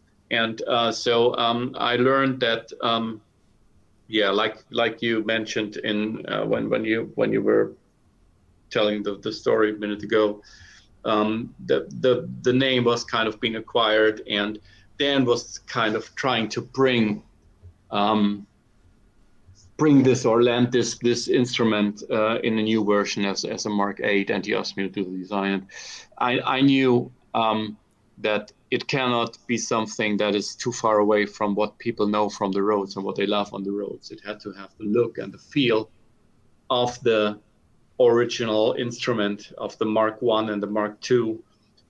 It had to have that kind of DNA kept, and we need to bring it into the new age. I remember Dan saying he wants to bring the brand Rhodes back to the stage again, back into the people's setup. These instruments need to be played and not be something that you look at and admire as a piece of history. So, and that was an attitude, and well, I started on a different project. I can tell you not a lot about that project, but in the end, we really dived into the Mark 8 together, and it was such a fun project for me because it was my first professional band instrument that I had, and I wanted the Rhodes when I was younger. I thought I could replace my piano with it, which was not true. It's not like replacing a grand piano. It's an instrument, a beast on its own, like everybody of us knows. Yeah. And it was a real honor and a pleasure for me to put my hands on this one, on the Mark 8. I think it came out beautifully. Dan, who's been running the project, he's been the guy with the beard on this picture. He's like really. I can only tell that again and again. I can't imagine how much work that was, because if you look at the instrument, the outside looks easy, If you look at the inside, that there's so many parts in there. There's so many points where this can go wrong. And when you look at the instrument now, they really landed it. They made it. They did invest a lot of money into molds, into make this thing what people would want to have when they think on the name Rhodes. It's been a real teamwork and a real great way of I'm simply so proud that they took me as a designer on the Rhodes. It's like the Moog synthesizer, the Rhodes piano, the Hammond organ. It's like an iconic, an icon, and it's something that makes me really proud that I'm part of that. That they kind of called me for that. Yeah, I think that's quite apparent. And congratulations! I mean, it does look amazing. Cannot wait to hear it. Yeah. Really it looks like it looks almost like the thing that but we had put in some refinement. I don't know how many lids we drew. I think we drew 200 different shapes of a lid because this harp in there, it's building up so high that it can only look ugly. We really had to build on the shape. We made so many experiments to come to the perfect shape. You wouldn't believe it. I really think now that I see it sitting there, I haven't seen it in person because traveling is so difficult in the moment still. So one day very soon I will see it in real. But if I see the photos now, it's so close to what I showed them in the renderings that we do. Yeah. But it looks more beautiful, I find. The materials come out really nice. Do you not get a complimentary version of everything that you work on? Is your studio not filled with things that you've made? Unfortunately not. Some companies share their instruments. Actually, it's in my contract. There's one point that says, well, I receive a version, but I never pressure the companies to do that because I know for some of the companies I'm working for, it would be really hard, and they already pay my service. So sometimes I simply buy an instrument, or we find a way how I can acquire the instrument in trading in some service or so. Yeah. You have paid for an instrument that you've actually designed. Does that happen? Oh yes. Sure. You see, it does happen. I love it. Yeah. It does happen. So that's the Fender Rhodes. Sorry, the Fender. I always say Fender. It's the Rhodes. It's happening to me as well because I bought a Fender Rhodes, and the Fender Rhodes, it comes like one name. It is. Yeah, it is. It's crazy. But so that's coming soon. Do you think we'll see that before the end of the year, or we're going to have to wait a little longer? I don't know. I know that they were pushing hard, and it may be. I know that they built some. This is where you see the pictures from, and they have all those famous keyboard players coming into their factory that they built up now in Leeds, and they played the instrument, and all of them are just blown away. There's a Steinberg keypad in there, keypad. So they really made it right. I think it must feel great. I imagine it must have been a pretty big undertaking, and one of those things that you think, if we get any aspect of this wrong, we will get annihilated by. So and don't forget, there's Vintage Vibe sitting in their back. They're making good pianos, so they have to make it right, and it will be right. I'm very, very confident that they will make it right. I'm not sure if it will be available for purchase this year. I don't know. We'll see. Well, yeah, absolutely. Cannot wait to hear and see that in the flesh. Hopefully at some shows next year. So that's the Rhodes. Fantastic. Let's finish on something that I know Cryss is very keen to talk about, because he sat next to one of your kind of marquee designs, the Moog One, which is this is this long-awaited polyphonic analog synthesizer from the granddaddy of all synthesizer manufacturers, and it doesn't disappoint. It certainly had a fairly high price tag, but it certainly lived up to that in many ways, and in a few ways maybe not so much. We won't go into great detail there. But Cryss, I'm going to hand over to you, because I'm sure you've got some questions with regards to this. So away you go. I think this is one of the most interesting synthesizers that you worked on, and I'm just really amazed because I can't imagine what it would have been like to say for these companies to talk to you about working on some of the most epic synthesizers ever made. And so certainly at the beginning days of Waldorf, like they weren't known like they are now, you know, to design something like the microwave or something would have been, you know, interesting. But then by the time now that, you know, Rhodes is coming to you to design the new, you know, iconic Rhodes Moog, the first poly that they've done in whatever 30 years or something.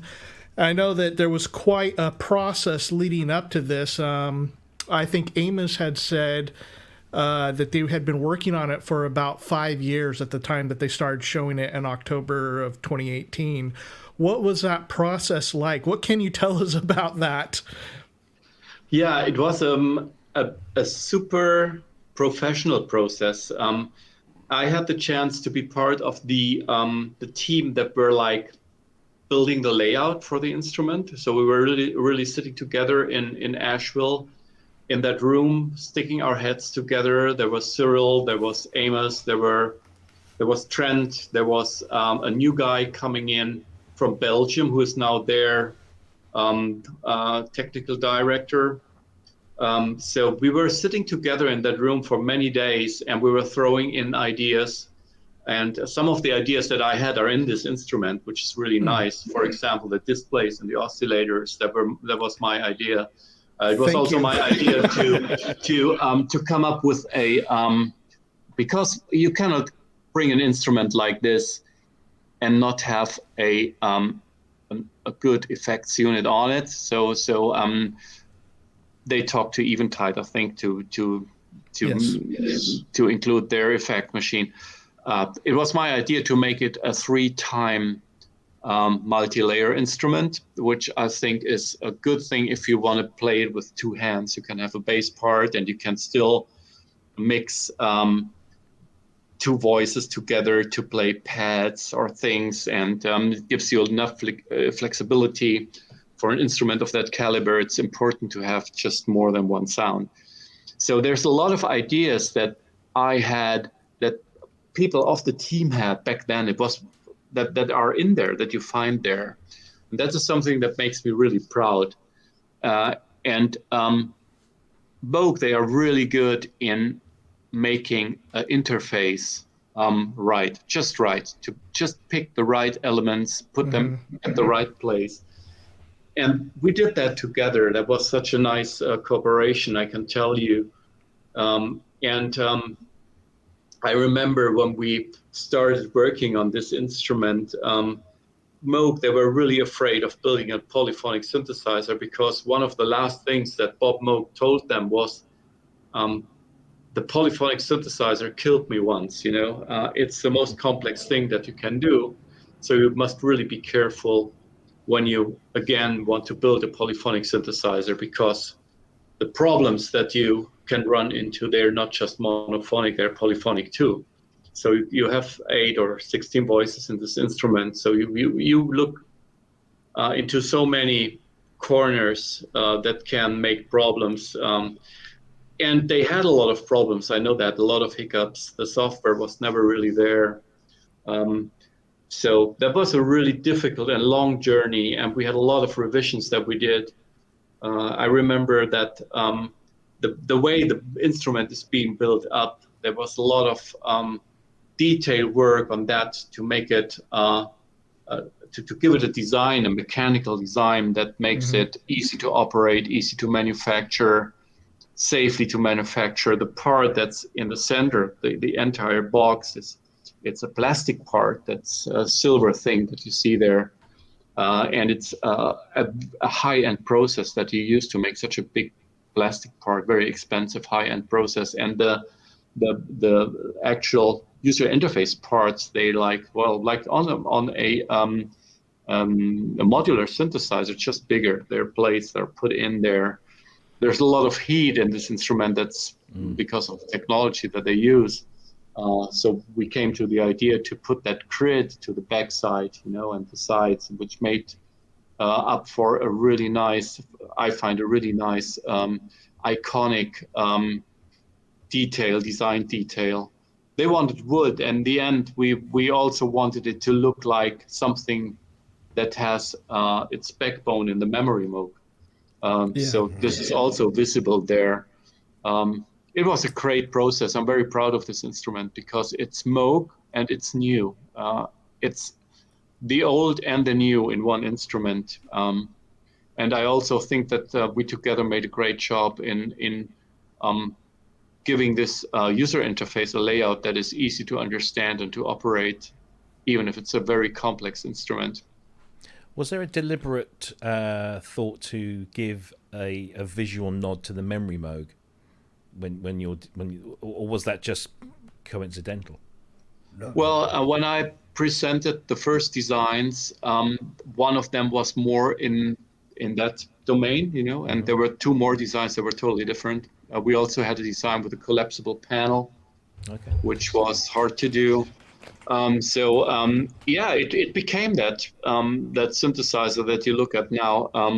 It's also a matter of what kind of wood you choose. I would have chosen a bit darker tone for the wood, and it's this wood that we choose in the end, or that Moog choose. I didn't choose the kind of wood that they finally took. Makes it look very close to the memory. That's the major part. Anything else is quite special and different from what you know from the memory Moog. So I don't want to say it was accidentally, maybe a little bit. Hey, Rob, can you pull up some of those pictures from the I think it was the Matrix Synth link? Yes. Because that'd be interesting. We'd love to hear. You had talked earlier in the show about offering several different designs, like when you initially do something, and when these were put out, I don't remember how long ago, but the Moog one had been out for a long time. Yeah. To come back and see these, I thought it was absolutely fascinating, and I'd love to get your take on some of these different designs and how the evolution of the Moog one. Obviously, you just like you did before. You offer different designs, but what was significant about each of these designs? Yeah, there was one design that I did that was in line with what the Moog name was standing for back in those days, because the Little Fatty was such a big success. So we made one design that was a bit in line with the Little Fatty. This was the design that we made that lent more into the direction the instrument finally became. But you see the colors, the white, it was not Moogy enough for them. So they wanted something different. I remember well when I presented these pictures, I sent them, I think Amazona did an interview with me, and I gave them the pictures. That was a bit of a stressy situation with Moog, because they said that it's not my, they didn't allow me to share these pictures. So I didn't, and it was probably a mistake to share those pictures without asking them for, for allowance. But well, they're there now, and the internet, it doesn't lose anything. So we're looking at them now. But you can see where that all came from, and what. So this was one of the designs that leans into the direction of the Little Fatty, but in a more serious way. So you have this black element that's sitting on the back. So I like that design a lot. I do, but they wanted something that's more calm, that's more Moogy, and classy Moog. They had a very strong voice back then. That was their marketing director, and we had a lot of discussions together. When I stepped into Moog, they didn't have a designer and they didn't have a marketing director. They had a great development team, and they had Cyril Lance coming in, and they had Bob Moog fading out. And my voice was very strong back then, very strong. So everything I designed had a lot of my personal ideas in there. And when they started to become a bigger company, they started to build structures, and all of a sudden it was not my voice that was being heard like it used to be. So I had to fight a lot with their with their marketing people. And in the end, the synthesizer became what it is. There are certain decisions I would have probably done a bit different from the design standpoint, but I'm still very proud because it's very close to what I wanted. And we found, I think they're very happy with the design as well. So it's all good in the end. But on the journey, it was sometimes a bit difficult. Yeah, I imagine so. And it certainly ended up being, I think, a good mix of, classic Moog look, but also it suggests, hey, this isn't something that was from a long time ago. This is something that's for the future.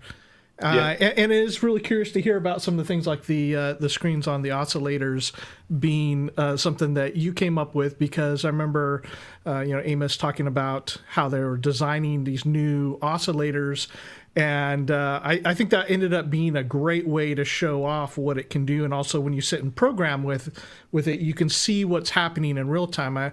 They could have put it on the big screen, but I think it was a good decision to do it here. But I think... Absolutely. Yeah, that was a big discussion back then. And I thought, well, this is their core know-how. That's the core of the synthesizer. That is so important. And we got to have to put an emphasis on these oscillators. And so I really found that a great idea. And it's also something that Behringer will never do, maybe when he's hearing me now, he will do it. But it's like, this is something...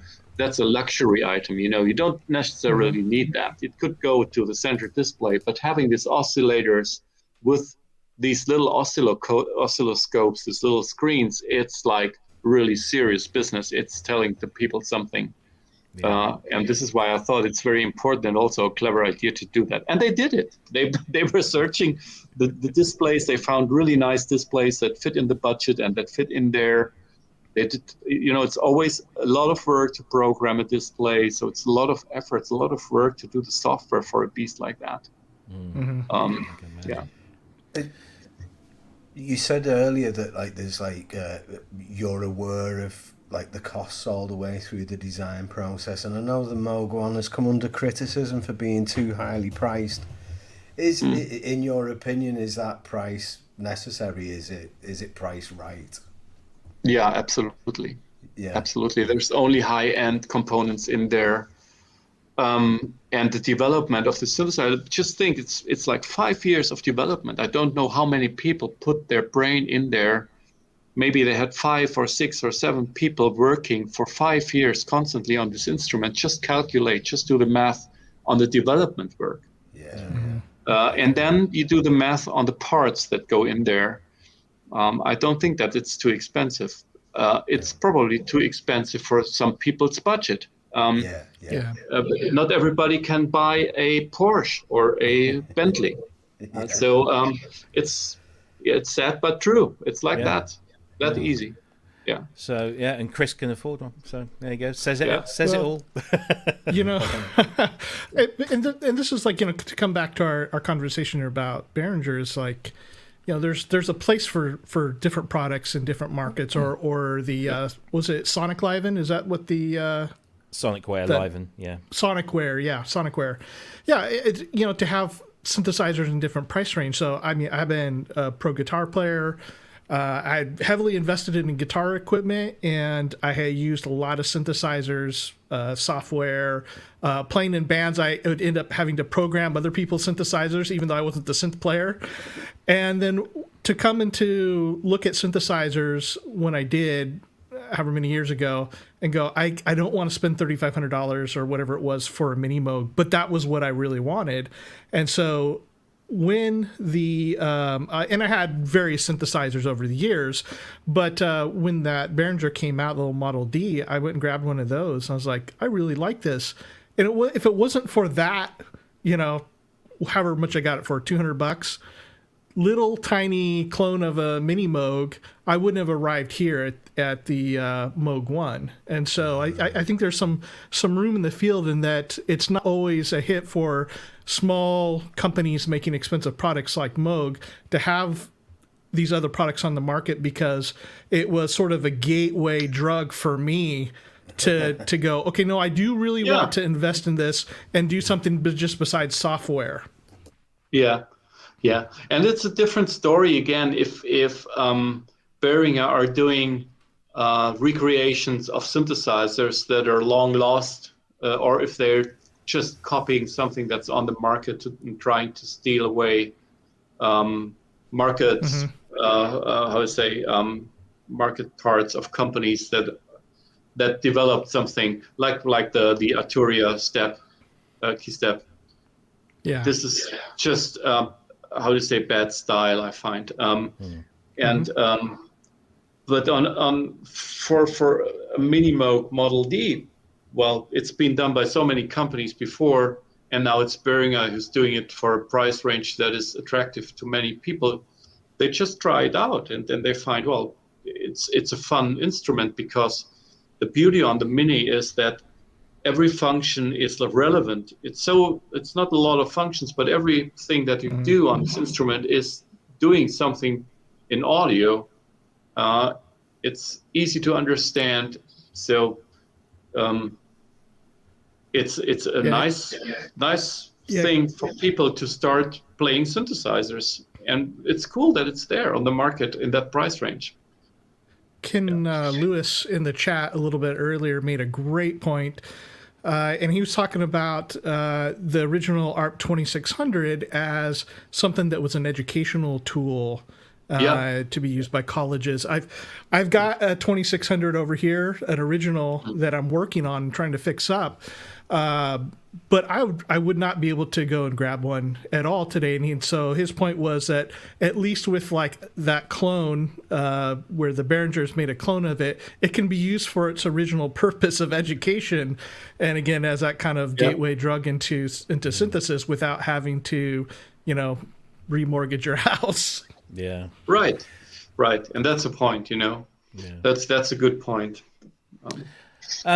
So we're sort of coming towards the end of the show. I want to get some quick fire questions in there. So as brief as you like, Axel. A lot of people have been asking, what tools do you use for your 3D design? Because I think there's a lot of people in there that do, that dabble in that world. Are you, completely CAD based, or are you old school, pencil and paper, or a bit of both?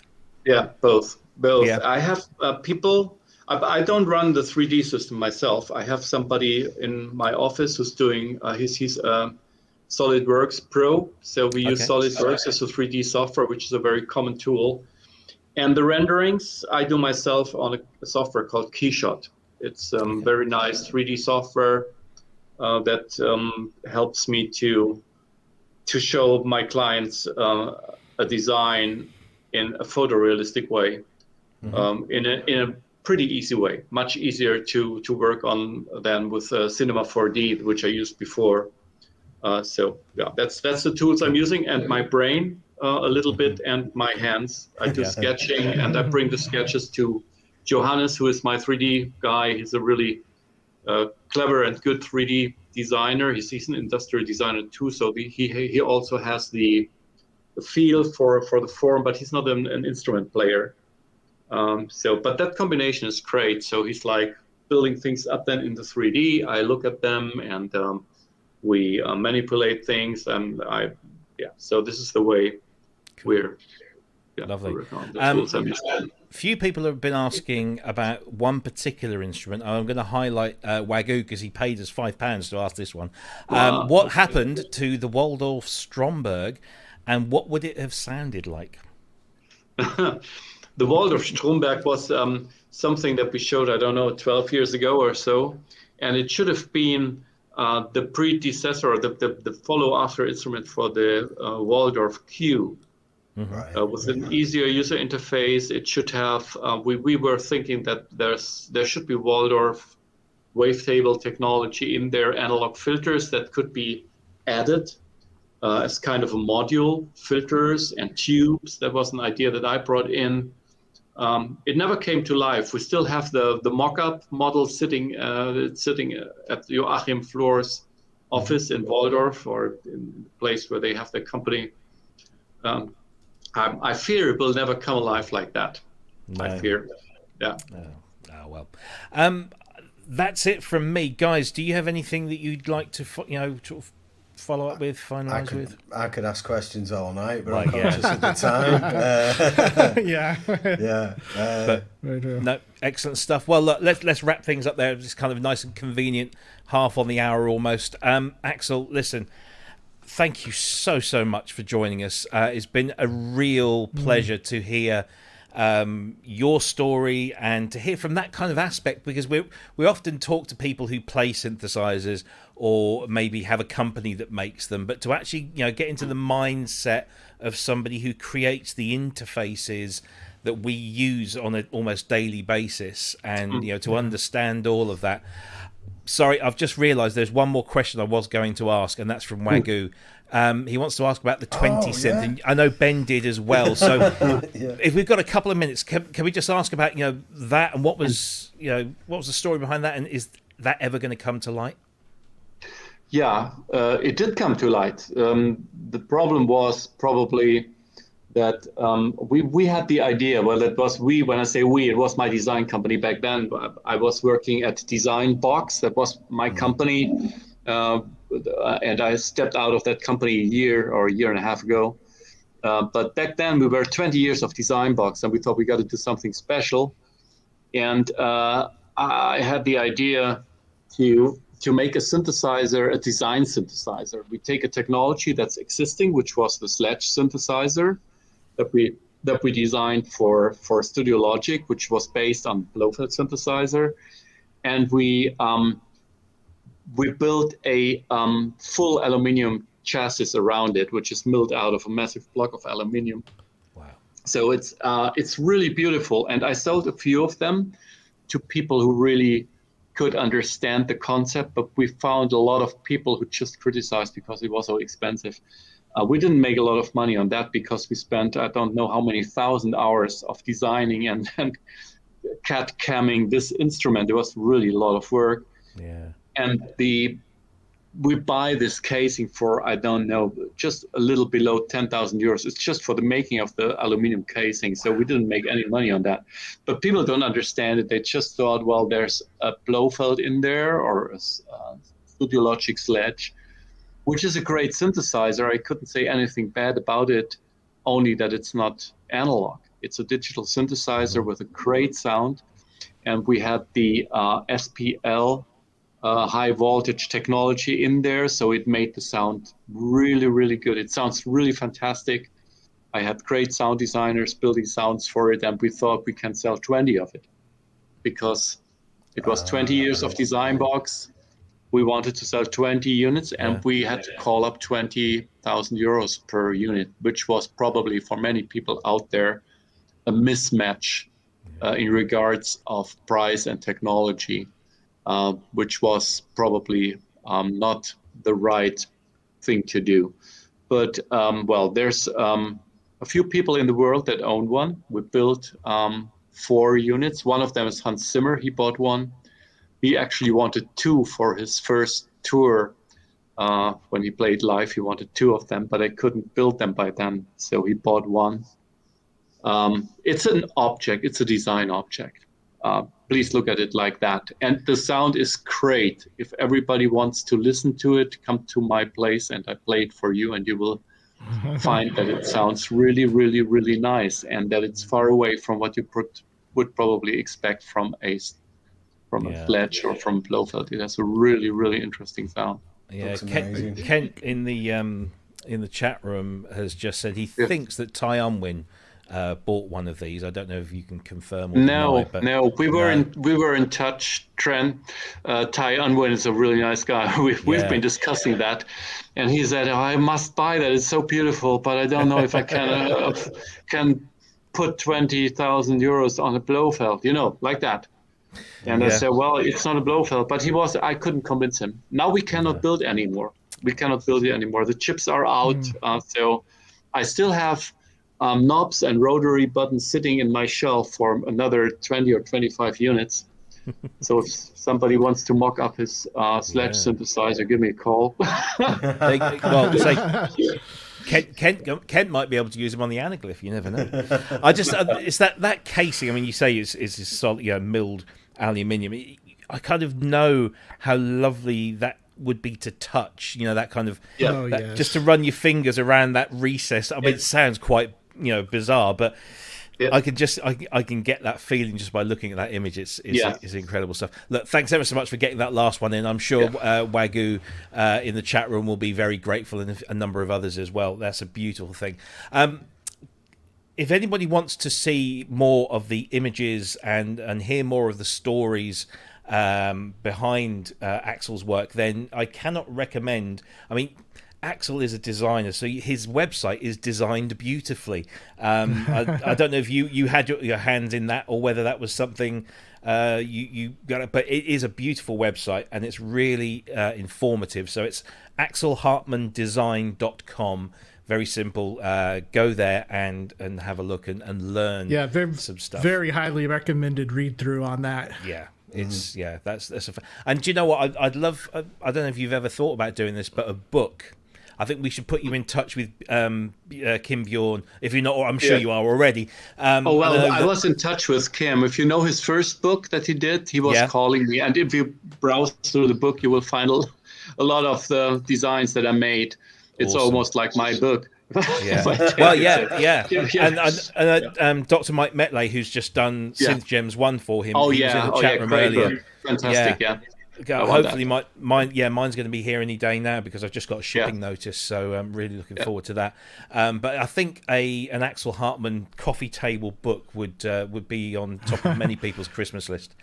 I was going to mention that on the About page on his website, it has a topic that talks specifically about Axel, but if you go a little below that, it says projects and lists out all these synthesizers, stuff like the Neo Ventilator, which was a Leslie rotary speaker simulator that he'd worked on, and there's been a couple of versions of that, and as soon as I saw that on there, like, oh, I know which one he designed, the really good looking one. But it's just amazing. It really is to see how much you've done and contributed to the synth world. And I think I can speak for all of us here in the show, and probably most people in the chat room. I just want to say thank you, because we don't often get to thank our heroes, but thank you for feeding us and for supporting us. It's just great, and long may it continue. Axel, thank you ever so much for joining. Thank you also for contributing to the Facebook group as and when you do. It's always great to have somebody of your level, your expertise, helping us mere mortals out. So thank you very, very much. My pleasure.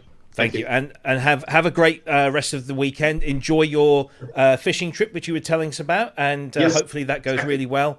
And hope you catch lots of fish, nothing else, just fish. Yes. No nasty bugs. Cryss, thank you, sir. And Ben, are you guys up to much this weekend, doing anything interesting? All the usual stuff. All the usual stuff. Yeah, I'm gigging. You're gigging, excellent. Good stuff. I got sent. BG Ollie, the banjo guy that Dominic was talking to a few weeks ago on his show. He sent me a whole bunch of these MSX carts, because I'm using the light's reflecting off there. So right. Get it out of the way. These are like MSX carts with chips on that he's flashed for me just to test things. And these go in the back of my CX5M Yamaha. So I've been playing around with those. They're really very cool. But I've got a week off next week. So Polybrute video, that's got to be done. And a few other little bits as well. So brilliant. To everyone that's in the chat room, thank you for joining us live. Thank you for sticking around. Thank you too. Yeah, and to everyone that's watching on catch up, where were you? I mean, it's great fun to join the live show. So maybe next time, set your alarm, get up early, get up or stay up late or whatever it is, and come and join us live, because it's a lot of fun doing this. And we will see you next week. Who have we got next week? I can't remember now. Let me just have a quick look. Have we got? Is it Mick? Is it Mick McNeil next week? Is it? Yeah, I think so. I think so. Yeah. Mick McNeil. Oh, there he goes. There he is. X of Simple Minds. He'll be joining us. A week after that, Tim Dorney from Republica is going to be joining us there. And then the week after that, we've got Dr. Mike Metley himself, author of Synth Gems 1 and hugger of Korg Prophecies. And then to round up the week on Black Friday itself, and do tune in for this one, because Thomas has promised some Black Friday specials. He hasn't said what, but he said we'll do something. Thomas works for CME, who produced the WIDI Masters, the WIDI Jacks, the WIDI Bud Pros, the WIDI U hosts, and you can all take a drink because there's the mention of WIDI this week. So that's at the end of this month, and then we're going to kick off December with the wonderful Mark Zaffin. He's going to be joining us then. And we don't know what's coming up for the rest of December. We might just kind of quieten things down as we all kind of head into holiday mode and ramp up to Christmas. And then we've still got to figure out what we're going to do for Christmas and New Year, because our show lands on Christmas Eve and New Year's Eve. And I'm pretty certain to say that New Year's Eve there won't be a show, because if there was, it would be very, very messy. So we'll leave that there. So do join us every Friday. If you haven't already, please do hit the subscribe button, hit the like button under the video, because it doesn't do anything for our egos. It just helps the algorithm, help us spread the word. And so if you want to donate, then please do. You can either do that now in the live super chats, or you can donate through the PayPal page as well. Thank you all. Again, thank you, Axel. Thank you, Cryss. Thank you, Ben. Have a fantastic weekend, and safe trips everywhere if you're going anywhere. And stay healthy. And we will see you all same time, same place next week. Take care. Bye bye. Take care. Bye bye. Thank you for listening. Ciao. Thank you.